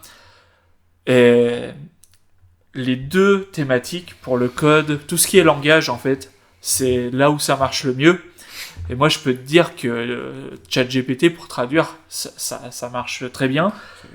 On est à la version la plus basse. Dans quelques années, ça va de mieux en mieux. Et en fait, ce qui se passe, pour moi, la lecture que j'ai, c'est que il y a une nouveauté qui fait que tu vas devenir obsolète. Et la première réaction, c'est de faire un déni de réalité et de dire, je vais dire que c'est pas bien, c'est méchant. Et d'ailleurs, attends, je vais rebondir sur un autre truc, pour ne pas avoir à se remettre en question soi-même. Et j'ai écouté une interview là très récemment de Lequin, il s'appelle, je sais plus son prénom, qui est responsable intelligence artificielle chez Meta, le groupe de Facebook, et qui disait, nous, on a sorti un chat GPT 3 semaines avant ou 3 mois avant le chat GPT qui est sorti, mais qui était spécialisé dans le monde scientifique. En gros, ils ont fait avaler toutes les connaissances scientifiques, et en fait, ils pouvaient...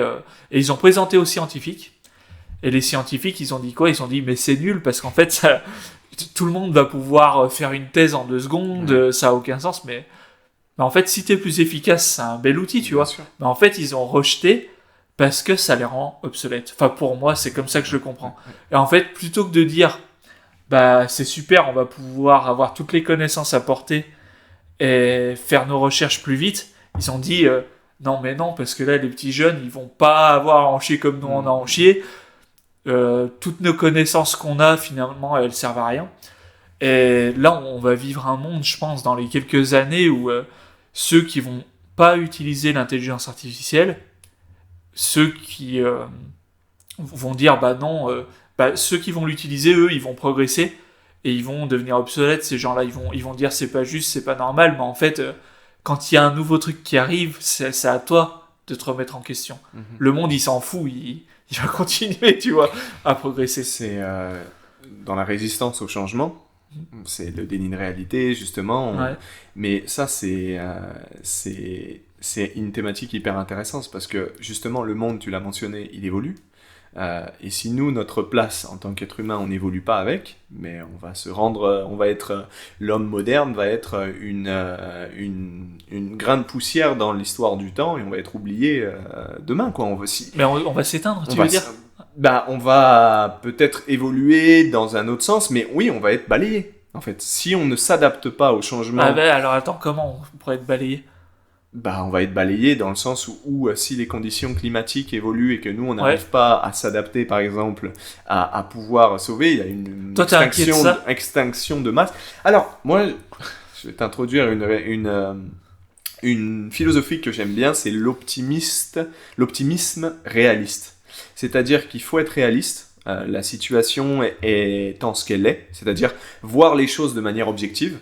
Aujourd'hui, il y a une situation qui est quand même complexe dans laquelle on vit. On a un déni de réalité sur le changement climatique, encore aujourd'hui. Tu crois ? Moi, je suis dedans, je pense. Ah non, moi, je vois pas de problème. Mais c'est grave, en fait, parce que aujourd'hui, quand tu as tout le consensus scientifique qui se met d'accord et que tu attends des informations de l'autre côté qui te met en doute, en fait, tout ça, c'est grave, parce qu'aujourd'hui, on le voit, en fait. C'est-à-dire qu'on a du mal à prendre un peu de perspective. Donc, il y a un réalisme... je vais te dire un truc, mais après, je suis pas pointu dans... Et c'est pas une thématique qui m'intéresse. Moi, je suis un peu stoïcien, un peu comme toi. Moi, le réchauffement climatique, c'est pas ma mission de vie, tu vois, et je lis pas dessus, je m'y intéresse pas, comme plein de trucs. Mais moi, je m'en rappelle d'un truc à l'époque... c'était le trou de la couche d'ozone, où c'était la catastrophe parce que les UV allaient passer, on allait mourir grillé, et on n'en entend plus parler, parce qu'en fait, il n'existe plus ce trou de la couche d'ozone. Et à l'époque, il y avait un lien qui était clairement évident entre le CO2 qu'on émettait, mais sauf qu'à l'époque où il y avait le trou de la couche d'ozone, et entre maintenant, on émet peut-être 4 fois plus de CO2, et pourtant le trou, il n'existe plus, tu vois. Et en fait, moi, je suis un peu dans la croyance de... Enfin, moi, je pense que, tu vois, les mauvaises nouvelles, ça prend un pas... C'est quelque chose qui, dans la rumeur et et même dans les scientifiques, je pense qu'ils sont pas absous de cette loi-là. De dire qu'on a tendance à faire des informations qui font peur, qui se diffusent, et tu vois, à facilement aller vers ça, tu vois.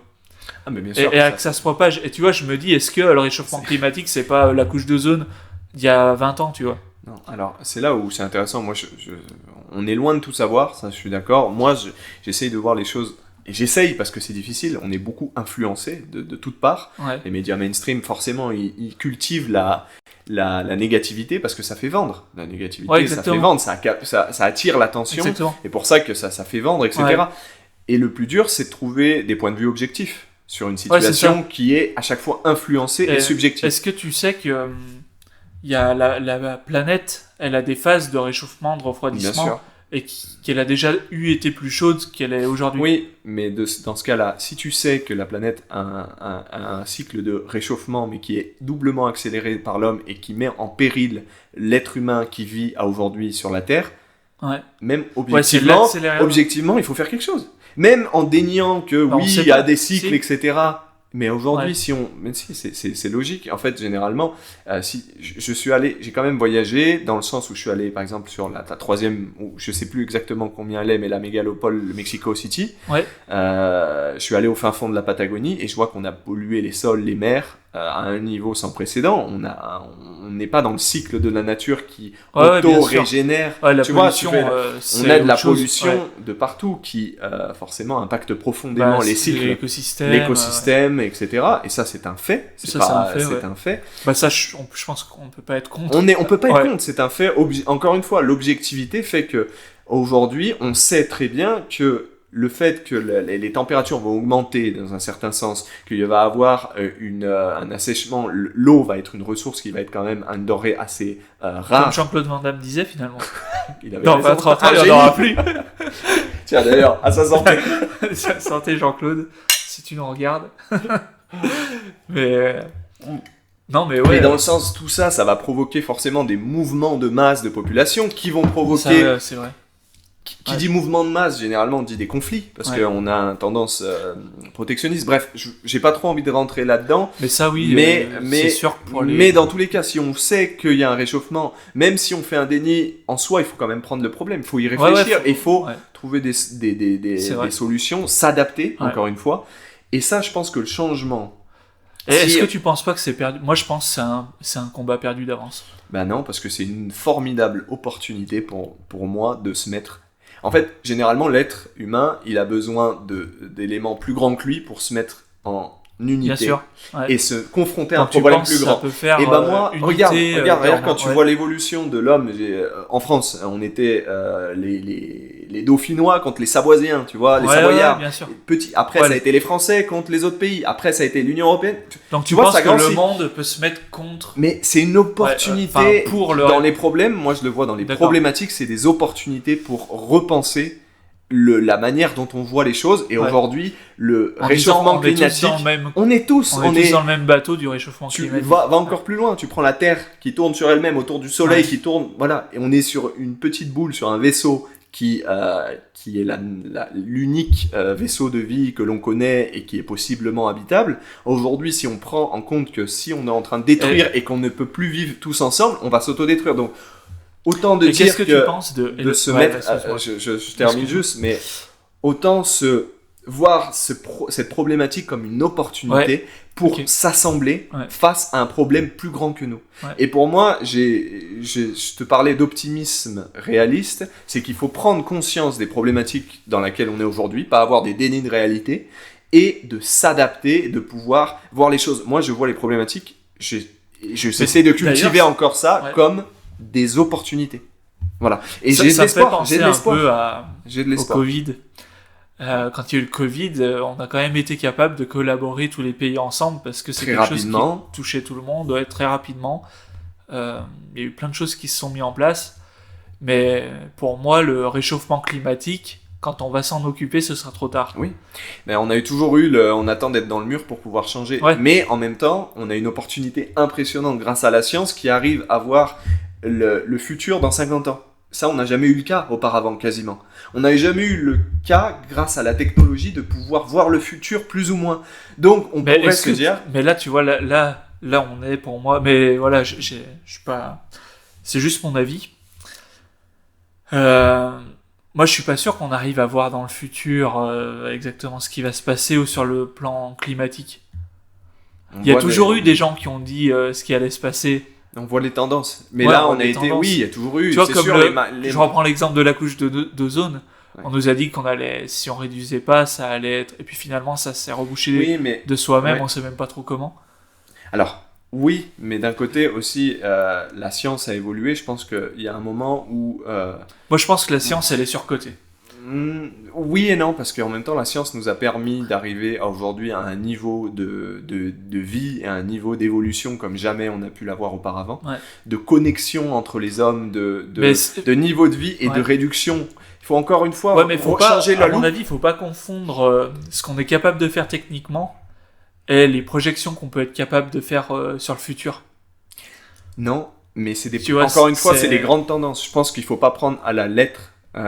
Et c'est-à-dire qu'il faut avoir cette capacité critique qui nous fait avoir ce débat maintenant de se dire oui, peut-être, mais mettre en effet de la nuance dans les propos. Ça, aujourd'hui, il y a un manque de nuance impressionnant dans les débats.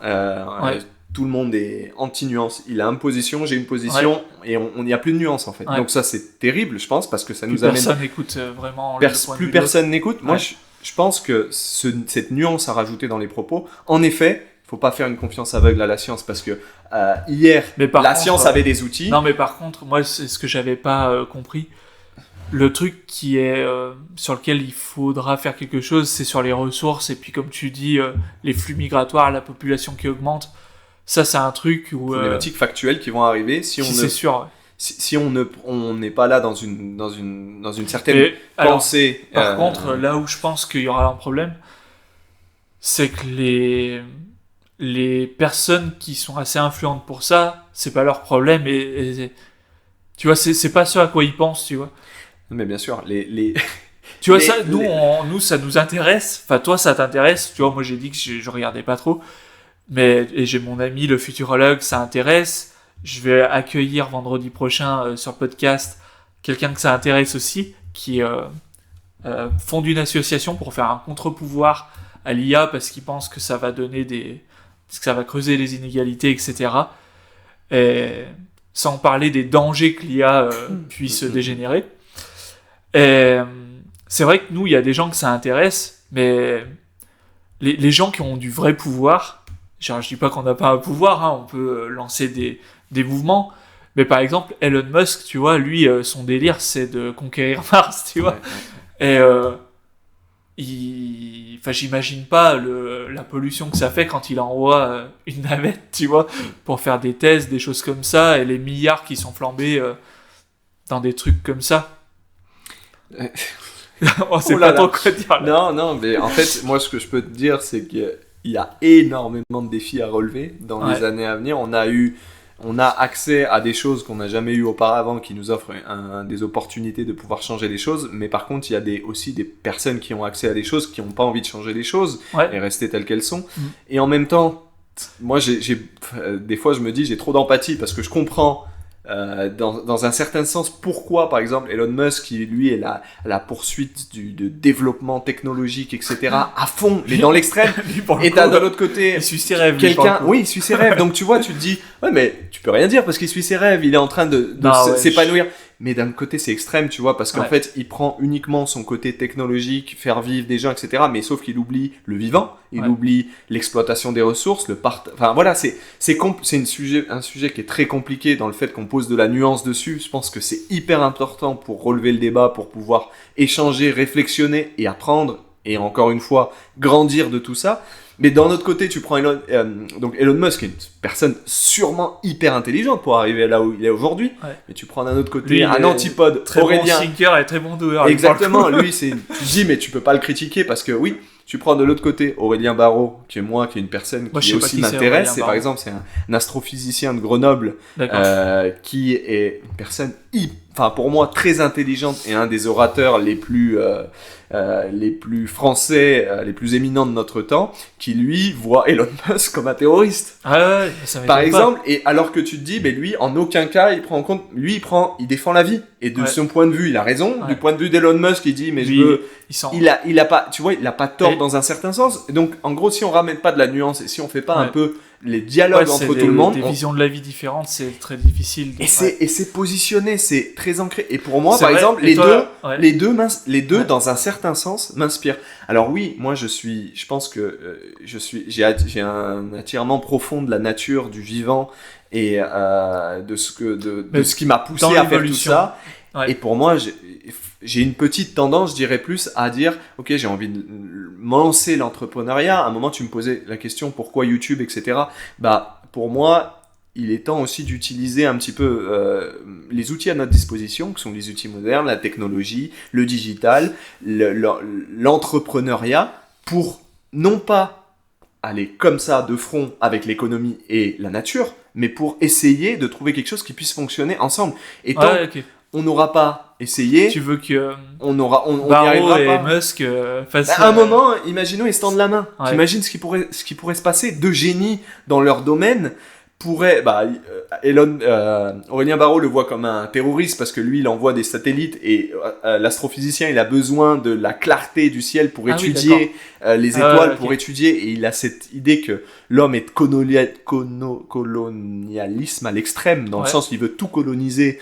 Et il voit Elon Musk un terroriste en col blanc. Et de l'autre côté, tu as une autre perception. Et en fait, dans l'idée où tu rapporterais de la nuance et tu ferais collaborer les gens ensemble, mais ça pourrait créer des choses énormes. Et c'est pour ça que je vois le changement climatique et les défis qui arrivent avec tout ça comme une opportunité de collaborer. Et de mais à quelle finalité, du coup ? Tu vois, imagine Musk et Barraud, ils collaborent. Qu'est-ce qui se passe de mieux ? Alors, là, on arrive sur des questions philosophiques. Non, mais ouais, ce serait quoi la finalité ? Ben, je pense que finalité, c'est plus ce qui a poussé l'homme aujourd'hui à se réaliser dans un sens. On rentre peut-être plus sur... Enfin, moi en tout cas, c'est mon point de vue et je m'intéresse beaucoup à la philosophie. Encore une fois, j'ai découvert ce monde, j'ai expérimenté beaucoup de philosophie et tu me disais où tu te vois dans 20 ans. J'ai envie d'explorer, j'ai envie d'apprendre énormément de philosophie et des sagesses anciennes. Pourquoi ? Parce que pour moi, les sagesses anciennes, elles ont été dans l'observation pendant beaucoup plus de temps que nous sur le fonctionnement de la nature. Donc, c'est-à-dire l'observation du fonctionnement de la nature, du changement permanent, etc. Ils sont peut-être pas avec Musk à vouloir cramer les ressources et... Oui, non, mais ils comprennent à l'intérieur ce qui se passe. Et ils s'intéressent plus, des penseurs comme les stoïcismes, les Grecs ont pensé, ont réflexionné, sont assis. J'ai un livre qui m'a passionné, c'est la géographie des génies de notre temps, la Geografía de los Genios, ça me vient en espagnol. C'est des gens qui pensent, qui sont assis et qui ont des siècles, des lumières de l'homme, qui ont réflexionné sur l'avenir de l'homme et qui se sont posés des questions fondamentales, universelles et philosophiques et spirituelles pour dire quelle est la place de l'homme. Donc là, tu me poses une question, pourquoi les uns et les autres pourraient collaborer ? Pour moi, pour répondre à ces questions-là de la place de l'homme et quelle direction ? Là, on parlait individuellement. Quelle direction on veut prendre ? L'homme, toi-même, quelle direction tu veux prendre ? Mais globalement, quelle direction l'humanité veut prendre ? Et si à un moment, on ne se pose pas autour de la table pour y réfléchir et pour dire, peut-être que, on parlait de sobriété heureuse, peut-être que, je finis juste avec ça, l'homme, en lui-même, il peut trouver peut-être que le plus grand bien, c'est... le fait de trouver une harmonie avec la nature, le fait de trouver une vraie... la définition du bonheur. Tu vois, on rentre dans des termes plus philosophiques qui ont été étudiés et il y a des ressources aujourd'hui. Il y a des sagesses, on a là, encore une fois, je vois des problématiques. Oui, il y a beaucoup de problématiques, mais il y a un côté optimiste énorme parce qu'on a la chance de pouvoir accéder à des ressources, à des sagesses d'il y a plus de 2000 ans qui sont accessibles. On peut trouver, piocher, aller venir confronter les idées pour pouvoir les expérimenter, pour pouvoir apprendre et pour pouvoir grandir. Et pour moi, c'est ça, l'état d'esprit d'évolution, c'est ça. Et est-ce que la solution, ce serait pas de déléguer ça à une intelligence artificielle ? C'est peut-être une adaptation. Parce qu'elle pourrait te faire la synthèse quelque part de toutes les sagesses, tu vois. Tu lui mets toute la sagesse de tous les philosophes et tu lui dis, entre Musk et Barraud, c'est qui a raison.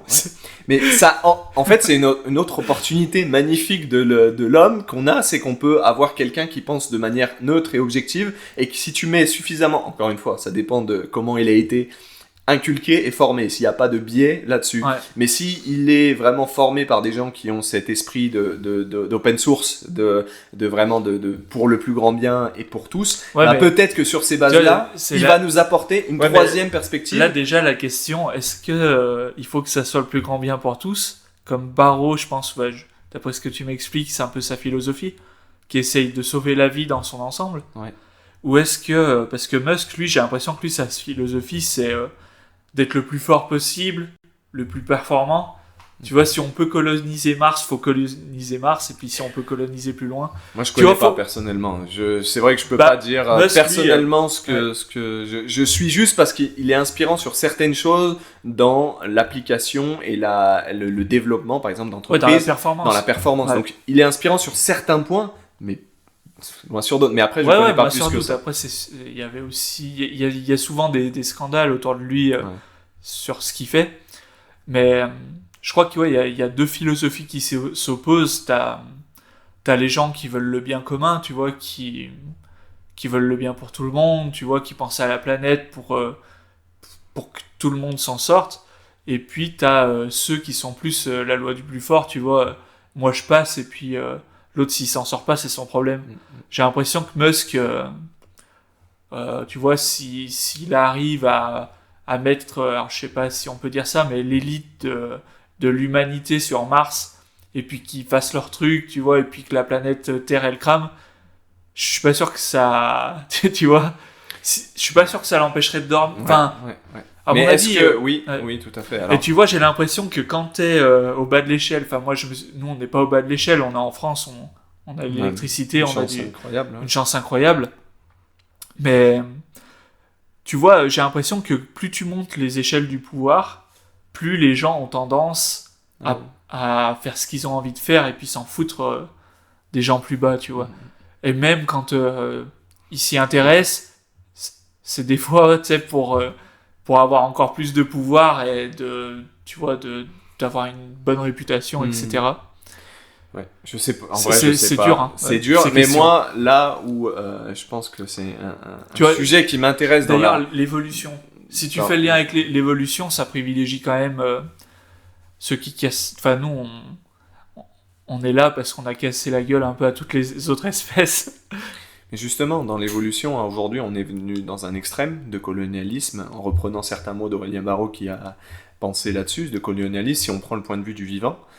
Peut-être qu'il serait temps de pondérer et de mettre un petit peu d'équilibre dans notre façon de vivre. Et encore une fois, là, tu prends la science d'un certain côté qui t'a apporté des choses, mais tu prends les sagesses anciennes, le taoïsme, qui t'a une philosophie de vie de 2500 ans, qui apporte le yin et le yang, l'équilibre, l'harmonie à travers l'observation. Donc ça, c'est des choses qui, tiens, ça peut être intéressant. Quel concept c'est ça ? La science, aujourd'hui, nous apporte des réponses qui nous permettent de connaître les choses, parce qu'on a développé, je pense, que cette capacité de penser pour connaître le monde qui nous entoure, mais les réponses que l'on n'a pas, et ben c'est là où il faut ramener des autres sphères, des autres fields, des champs que l'on aujourd'hui on met de côté. Il y a la science, il y a la philosophie, il y a la spiritualité. Je sais que c'est un élément qui m'a intéressé, moi, dans mon parcours, parce que je me suis beaucoup je me suis beaucoup posé la question du sens. Mais j'avais aucune notion du sens pour moi. Je voulais connaître le sens aussi général, tu vois, du vivant, de la vie, de pourquoi. Je me posais beaucoup ces questions, en fait. Et j'ai eu la chance de pouvoir explorer des choses qui m'ont beaucoup apporté à travers des sagesses anciennes que j'ai pu moi-même mettre en place, expérimenter, tu vois. Il y a le bouddhisme qui revient un peu, entre guillemets, à la mode, avec le yoga, avec la méditation, mais tout ça, c'est des choses qui sont présentes depuis des milliers d'années et qui ont apporté certaines réponses. Le stoïcisme aussi, qui a pu survivre à travers des plus grands empereurs comme les esclaves et qui ont trouvé ce côté, ok, je sépare le côté ce que je peux pas contrôler entre ce que je peux contrôler pour pouvoir avoir un certain recul sur la situation.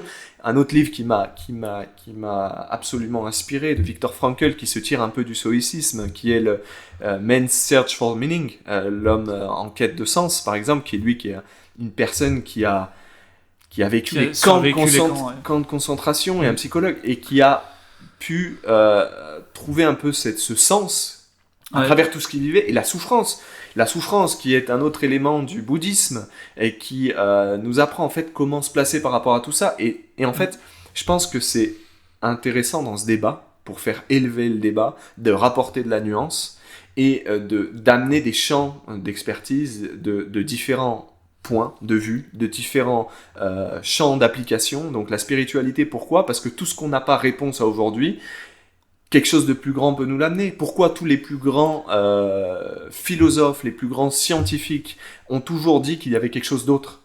Quand tu vas, quand tu vois la vie en elle-même et la coïncidence sur des milliards et des milliards de possibilités qui nous ont amenés aujourd'hui à être sur cette terre, tu te poses des questions. Et il faut avoir, je pense, cette capacité à prendre de la distance, à prendre du recul sur notre vie, sur notre quotidien, pour pouvoir se poser les bonnes questions et pour pouvoir... C'est l'évolution. Je pense que, justement, cet état d'esprit d'évolution, c'est aussi ça. C'est aussi s'adapter au changement. Je vois ce que tu veux dire. Encore une fois, le changement, il est aussi... Tu veux dire que ça te relie vraiment à...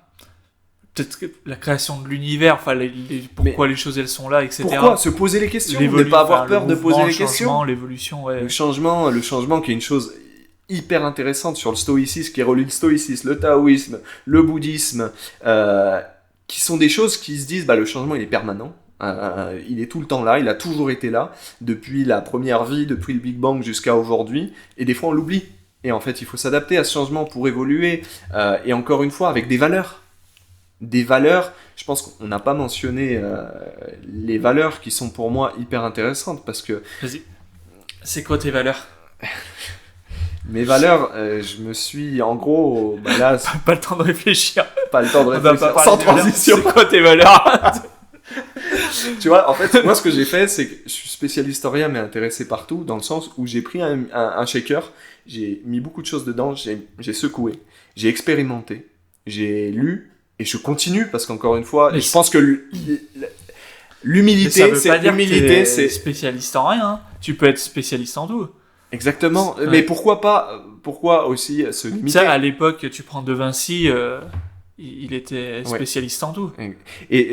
Mais avec humilité. Avec humilité. Ouais. Parce qu'en gros, je pense qu'une des valeurs essentielles, c'est l'humilité. Parce que, en fait, plus aujourd'hui j'ai appris, plus aujourd'hui je me suis ouvert au monde.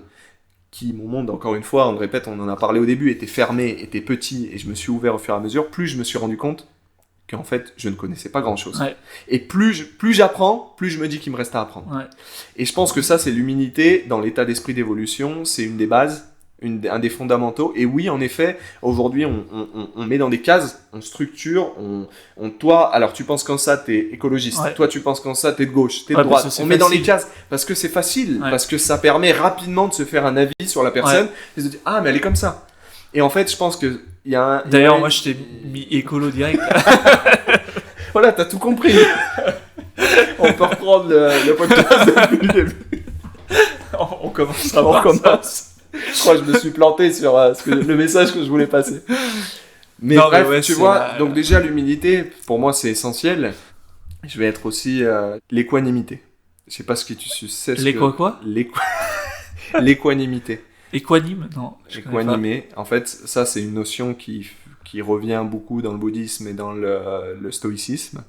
Et en gros, justement, dans cette idée de changement permanent, d'impermanence de toutes les choses, c'est-à-dire, il y a des choses qu'on contrôle, d'autres qu'on ne contrôle pas, des choses qui arrivent dans l'état d'esprit d'évolution. Être équanimé, c'est avoir un certain recul face aux situations qui arrivent. Et c'est-à-dire de prendre sa responsabilité soi. Moi, je vais pas sauter de joie parce que j'ai un résultat qui arrive et que demain, ce résultat, il peut être au fond du trou.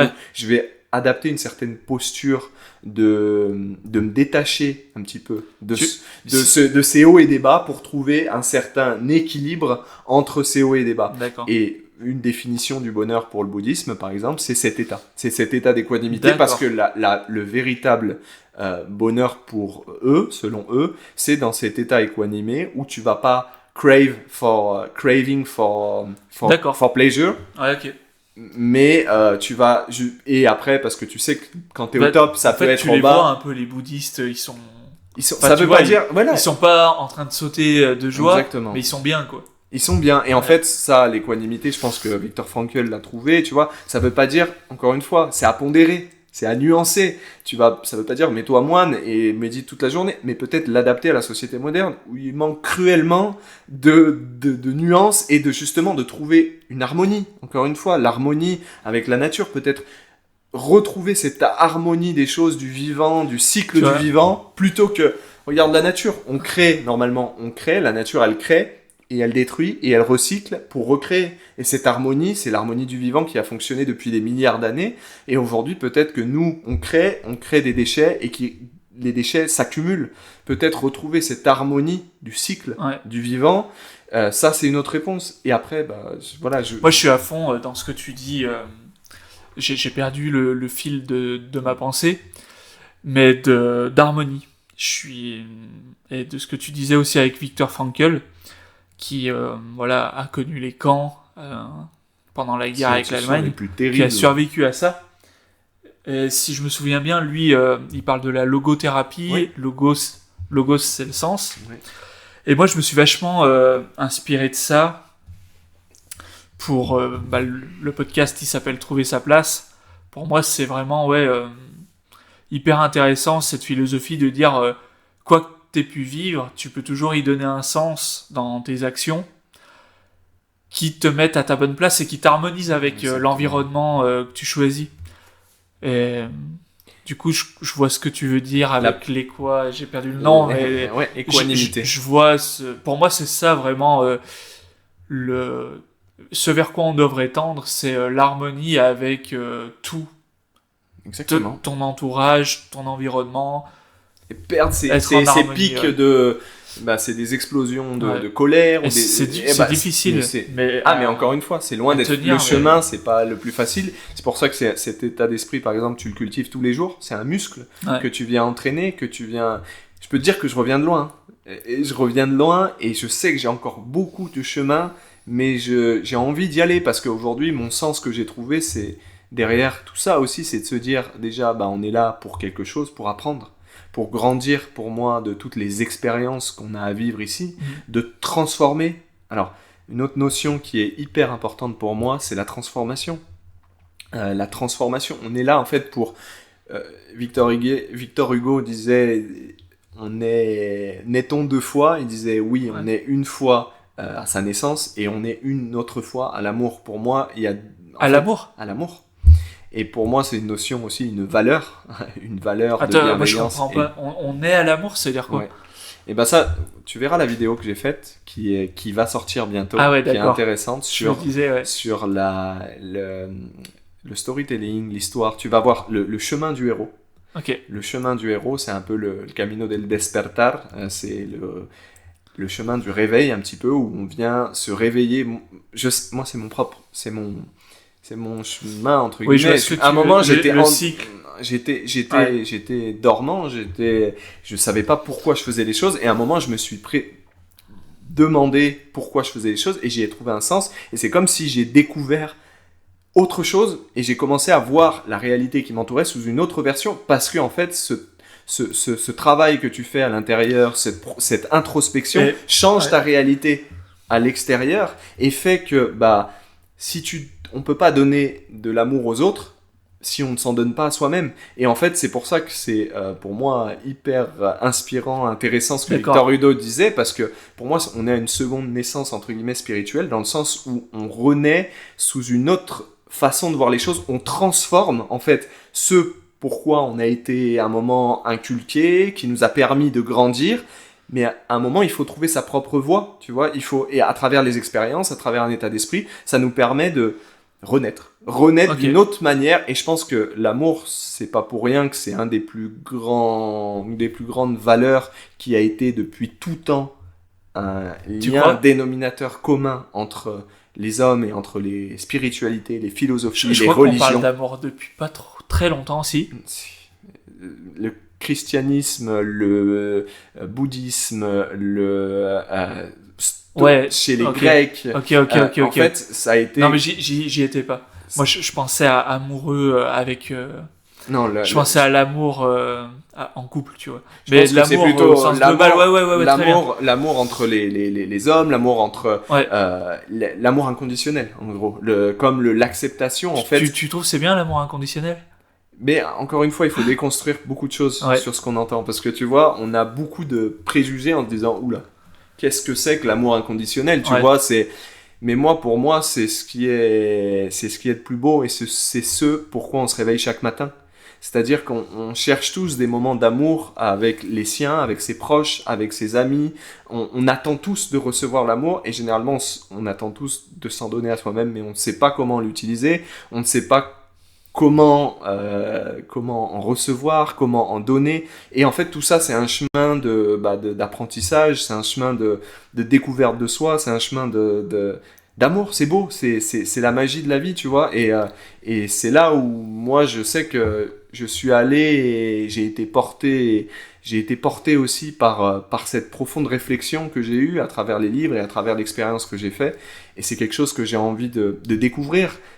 Et encore une fois, il faut le déconnoter un petit peu de l'amour comme on le voit sur beaucoup de choses. L'amour, on le met directement sur un côté très sexualisé. Non, mais j'y étais pas, ok. Et en fait, je vois ce que tu veux dire. Tu veux dire socialement, peut-être que l'harmonie avec les autres, de se sentir proche, en lien. Et on cherche, d'abord, il faut savoir, voilà, se donner à soi cet amour. Il faut savoir se connaître soi-même, c'est une preuve d'amour pour soi. Comment on fait pour se donner de l'amour? Et c'est se connaître. Je pense que un premier point, c'est savoir comment on fonctionne. C'est un travail d'introspection. Moi, je sais que je fais beaucoup par exemple, de routine. J'en parle dans mes vidéos aussi. Ok, je vois ce que tu veux dire.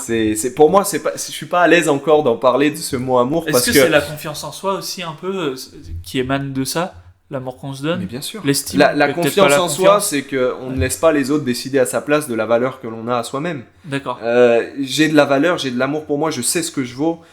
Je vais pas donner la possibilité aux autres de dire si j'ai de la valeur ou pas. Ouais. Et tout ça, c'est un chemin long, fastidieux, mais merveilleux. Ok. On a la possibilité de... Moi, je fais beaucoup de routines le matin, c'est une des bases. Je laisse pas la possibilité aux autres, mais pourtant, je crois que j'ai pas trop de confiance en moi.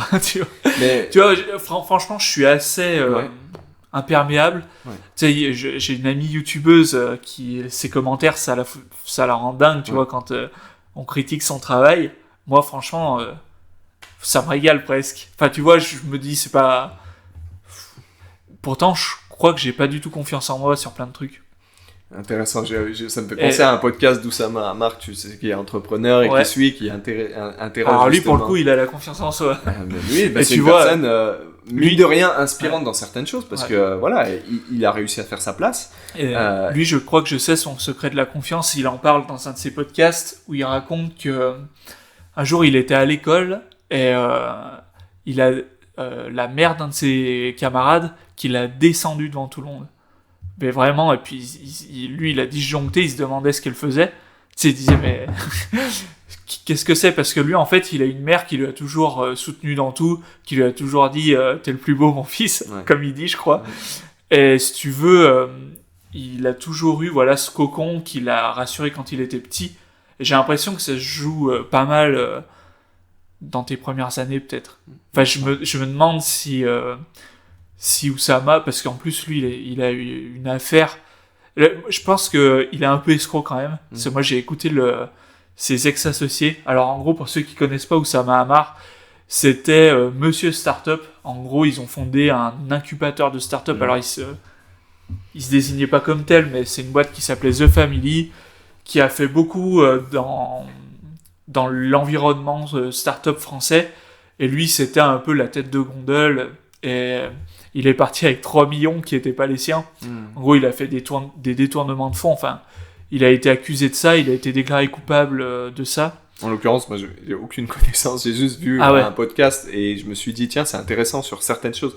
Encore une fois, je pense que c'est comme dans toute chose. Un podcast que l'on parle, il y a des choses intéressantes, d'autres qui sont moins intéressantes. L'aplomb qu'il a, mais j'ai juste vu que cette personne avait une confiance en elle, et à un moment disait à une autre personne sur YouTube, disait mais tu peux pas. Si un jour tu attends la confirmation, la validation extérieure pour te définir toi-même, mais tu vas directement au fond du trou.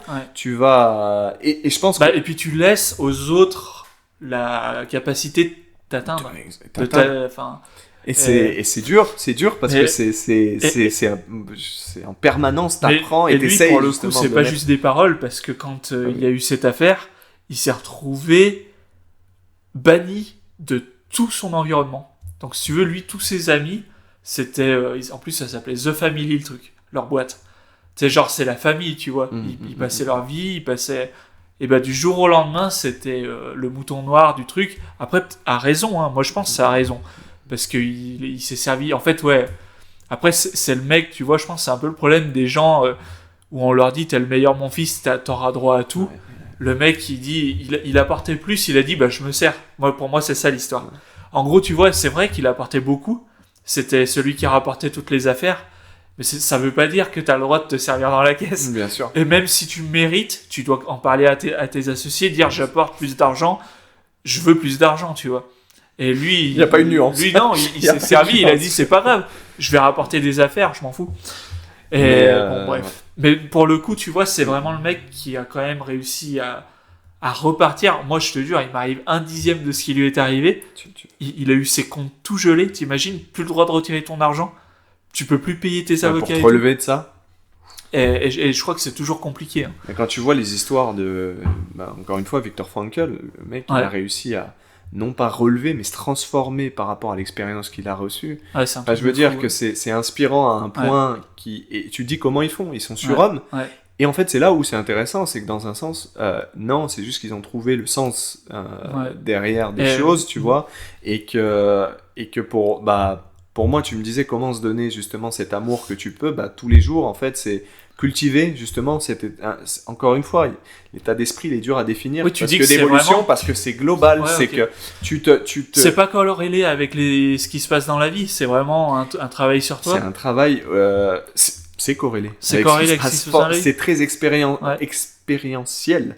D'accord. Je sais pas si ça se dit comme ça, mais c'est très expérimental. Expérimental, pardon. Si ça se passe en relation, parce que ce qui se passe à l'extérieur, c'est des leçons aussi pour toi, pour grandir. Mais tu veux dire, toi, si tu arrives à tenir tes routines, tu vois que si les actions que tu as décidé de faire, tu les fais, ça te renforce, quel que soit le résultat, ça te renforce ton amour pour toi parce que tu as fait ce que tu as dit que tu ferais, qui serait le mieux, etc. C'est ça peut-être plus. Alors, tu peux la refaire. Ouais, je la refais. En gros, si c'est pas ce qui se passe à fond, mais un peu, est-ce que ça peut être plutôt, sans parler des résultats, les actions que tu fais? Tu t'as dit que c'était bien dans les routines, les choses comme ça. Si tu fais tes routines, est-ce que tu as ta jauge d'amour qui monte parce que tu les as accomplies et ça dépend de toi et tu le fais? Est-ce que ça fait monter la jauge à ce moment-là? Ça y participe. Parce que, encore une fois, je rajoute de la nuance. C'est dur d'avoir des vérités générales. Pour moi, j'ai beaucoup, justement, cette évolution sur la réflexion. Il y a des choses que qui ont été vraies à un moment T et qui ne le seront plus demain. Mais j'ai beaucoup ce côté évolutif. Alors oui, aujourd'hui, je sais que mes routines, qui ont aussi évolué, qui s'adaptent en fonction de l'environnement, des fois, je peux pas. Et c'est ok, tu vois, de me dire, je suis pas perfectionniste, des fois je ne peux pas le faire. L'idée c'est pas que je me mette un punching ball sur moi parce que ça va à contre-courant de ce que je veux moi-même donner, tu vois. Mais par contre oui, je pense que c'est là-dessus, je pense que c'est essentiel de se dire à un moment, je prends du temps pour moi, je prends du temps pour me connaître, je prends du temps pour souffler dans un monde où tout va vite et ça on te capture, c'est moi le moment du matin, l'équanimité, le matin c'est un moment de silence, c'est un moment de je touche pas mon téléphone pendant un certain temps, je me mets dans ma bulle et ma bulle c'est un moment, mais des fois c'est dur, des fois c'est plus simple. C'est une forme de méditation que tu fais? Alors ça, je vous invite à voir la vidéo pour le... Mais oui, forcément, c'est très méditatif. Fais le partage. J'ai la routine du matin, c'est reprendre le contrôle un petit peu. Pour moi, ça passe par la routine du matin. Cette routine, pour moi, elle est importante parce que... Elle te recalibre de la journée. Pour moi, la méditation, c'est un des socles. Ça a vraiment bouleversé beaucoup de choses. Parce que... Mais encore une fois, dans la méditation, il y a méditation et méditation. Il y a beaucoup de choses.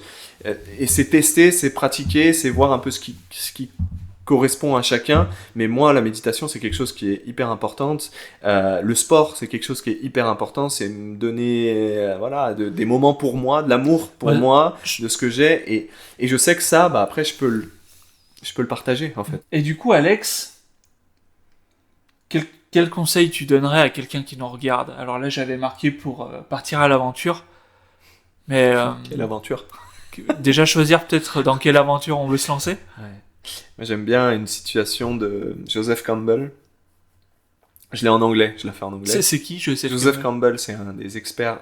Tu verras la vidéo qui va sortir. C'est vraiment en prenant un peu son parcours et inspiré de lui. C'est un expert en mythologie, un peu philosophe et professeur aussi, et qui a beaucoup inspiré ceux qui ont créé les histoires, qui a fait un lien en fait avec toutes les histoires, les contes, les mythologies dans le monde anciennes et passées. Qui sont un peu dans l'inconscient collectif. Et en fait, il en a dégagé l'essence même de ce qu'il y a en commun, malgré les différences de temps, de kilomètres, etc. Il en a tiré ce qu'il y a en commun, et ça a inspiré beaucoup de gens, dont par exemple George Lucas, qui a fait Star Wars. Il le cite directement, tu vois. Le parcours du héros, là. Exactement.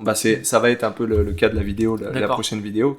Ça m'inspire énormément. Et à un moment, il dit « Follow your bliss, and where you had only hole before, the universe will open the doors. » Suis un petit peu ce qui te met en joie, tes passions, et là où il n'y avait que des murs, tu vas trouver des portes. Et je pense que ça, c'est une citation qui est hyper inspirante, parce qu'en gros, on a des passions, on a des...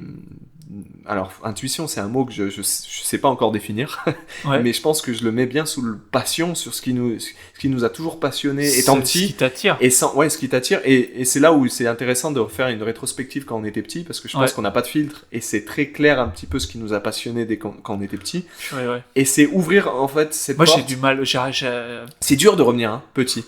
Mais par contre, c'est quelque chose, généralement, que moi, je sais que c'était... Petit à quel âge, tu veux dire? Je sais pas, c'est avant qu'il t'arrive, je pense que c'est quand t'es dans cette monde de l'insouciance ou de l'innocence, où tu fais des choses sans penser. Moi j'adorais jouer aux jeux vidéo. Mais mais moi pareil. Putain, moi je passais ma vie, mais moi même adulte. Hein. Là, moi je joue plus parce que sinon je suis incapable de m'arrêter. Mais c'est beau, enfin, je veux dire, il n'y a pas tout... Encore une fois, tu trouves l'équilibre, mais c'est beau de jouer... Moi, je sais que les jeux vidéo m'ont apporté ce côté... m'échapper dans cette réalité. Progression aussi, moi, je trouve. Moi, j'adore...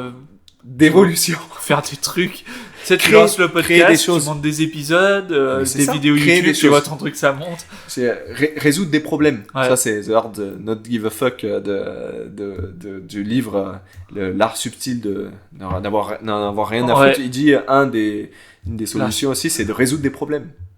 On se trouve des problèmes, on cherche des problèmes, donc créer des choses, c'est une certaine forme de résoudre des problèmes, tu vois. Et je pense que si tu fais les choses que tu aimes faire, tu lis les livres de Ryan Holiday? Ça me parle. C'est l'art subtil de s'en foutre. Et il a écrit pas mal de livres sur le stoïcisme. Ah d'accord. Ah oui, je vois. Bah oui. Sur l'autodiscipline, etc.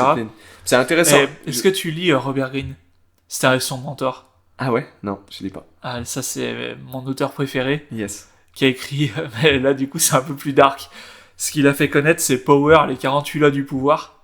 Mais par contre, tu t'imagines ce mec, c'est le Machiavel d'aujourd'hui. Tu le vois en interview, c'est un agneau ce mec. Tu sais, tu vois que c'est une crème et tout. Et je pense qu'il est très fort dans tout ça parce que, à mon avis, il a subi pas mal de choses dans les hiérarchies, tu vois, dans les comportements. Et en fait, il a tout décodé. Et donc il y a power, stratégie, les lois de la nature humaine, vraiment il y a séduction, vraiment des trucs sur la nature humaine et le pouvoir et ce qui nous motive, etc. J'ai parlé d'Art Not Give a Fuck parce qu'il a dit résoudre des problèmes, c'est créer. Ouais. Et la création, créer des choses, construire des choses. Ça brise les murs. ça brise les murs, c'est beau aussi, tu vois. T'es obligé de passer par une phase de déconstruction, mais ça, je pense que des fois, t'es pas obligé de l'attendre par l'aventure, et tu déconstruiras certaines choses à travers les expériences que tu vis. Moi, ça a été mon cas. J'ai beaucoup déconstruit sur la route, sur le chemin, tu vois. Et après, il n'y a pas de déconstruction possible sans construction. Et ça, c'est obligatoire. À un moment, on vient déconstruire beaucoup de choses pour pouvoir justement construire une nouvelle vision et ce genre de choses. Et ça, c'est intéressant. Pour moi, ça rejoint vachement le concept de résilience. Je sais pas si tu vois. Oui. En fait, t'as la résilience. Il y a pas mal de gens, ils pensent que c'est la force, tu vois. Et il y a Boris Cyrulnik, celui qui a amené le concept. Pour lui, c'est vraiment... T'as une idée dans la tête qui te traumatise. T'as quelque chose qui... T'as une vision des choses qui va pas, et c'est déconstruire cette vision et la modifier pour qu'elle te tire vers le haut. Un peu comme la logothérapie quelque part de Frankl. Et je trouve que ça rejoint vachement ce que tu nous expliques. T'es obligé à un moment, t'es obligé de déconstruire. Déconstruire ce qu'on t'a appris. J'appelle ça recontextualiser, mais attends, c'est exact. Là, si c'est sur le storytelling, moi, recontextualiser, c'est vachement aussi... réécrire l'histoire quelque part. Ça rejoint. Regarde, tu vas regarder la vidéo qui va. Elle est pas encore finie, mais en tout cas, c'est un sujet qui me passionne et j'ai trouvé quelque chose qui va vraiment passionner à travers le chemin du héros, parce que c'est un peu inconsciemment, c'est énormément ce que j'ai vécu à travers l'aventure. Il y a tellement de choses en commun dans le fait de partir à l'aventure, dans le fait de refuser au début l'appel, tu vois, tout le chemin du retour. Dans le fait de ramener ça à la maison, il est un peu forcé au début. Il est un peu forcé, t'as pas envie. Mais moi, inconsciemment, quand j'ai écouté Joseph Campbell, quand j'ai écouté un peu d'autres personnes, je me suis dit, putain, mais c'est génial. En fait, j'ai l'impression de vivre mon histoire à travers ce qu'il dit. Et c'est pour ça que j'ai voulu en faire une vidéo, parce que je pense que c'est bien dans la thématique du growth mindset. Et pour moi, partir à l'aventure, c'est déjà définir quel type d'aventure. C'est follow your bliss, c'est suivre un petit peu ce qui te passionne. Donc si c'est construire, ça peut être l'entrepreneuriat, tu vois. Si c'est être les voyages, ça peut être... T'es pas obligé de tout quitter non plus, tu vois. Tu peux adapter. Encore une fois, il faut mettre de la nuance, de pas passer d'un extrême à un autre. Mais suivre un peu ses envies, ce qui te guide, ce qui t'anime, ce qui te fait vivre, et fais-en plus, quoi. Et derrière, et pas attendre que ça soit parfait. Parce qu'en fait, ça aussi, on attend souvent de... Moi, je suis parti en vélo... en 4 jours, j'ai pris la décision. Mon vélo était trop grand. J'avais tout chargé à l'arrière. J'étais quasiment en haut avant tout le temps. J'ai dû pédaler, mais comme un fou. Et des fois, je crevais, mais hyper souvent, jusqu'à ce que je mette du poids sur l'avant. Enfin, je veux dire, c'était pas parfait. Mais j'ai appris, tu vois. Et c'est ça, vraiment, l'essence. Se mettant en mouvement que ça... Se mettant en mouvement, tu l'as dit, c'est... L'action, le mouvement amène du mouvement. Et des fois, on se croit bloqué. J'ai été beaucoup à un moment, tu vois. Alors que c'est juste la décision de pas y aller, quoi. C'est la décision de pas y aller. C'est à un moment, j'ai été bloqué. Là, j'ai vécu une situation pas facile de se dire, j'ai été bloqué dans une situation où je suis revenu un petit peu de toutes les aventures de cette Mexico City où j'ai créé la chaîne YouTube, de revenir en France. Ça a été dur pour moi de retrouver cette culture d'étranger dans mon propre pays. Je trouve ça magnifique. C'est-à-dire d'amener une culture, quelque chose de frais dans son propre pays. Et ça a été dur à un moment de se dire, un peu bloqué, une sensation, tu vois, un peu bloqué de faire du rétro-pédalage.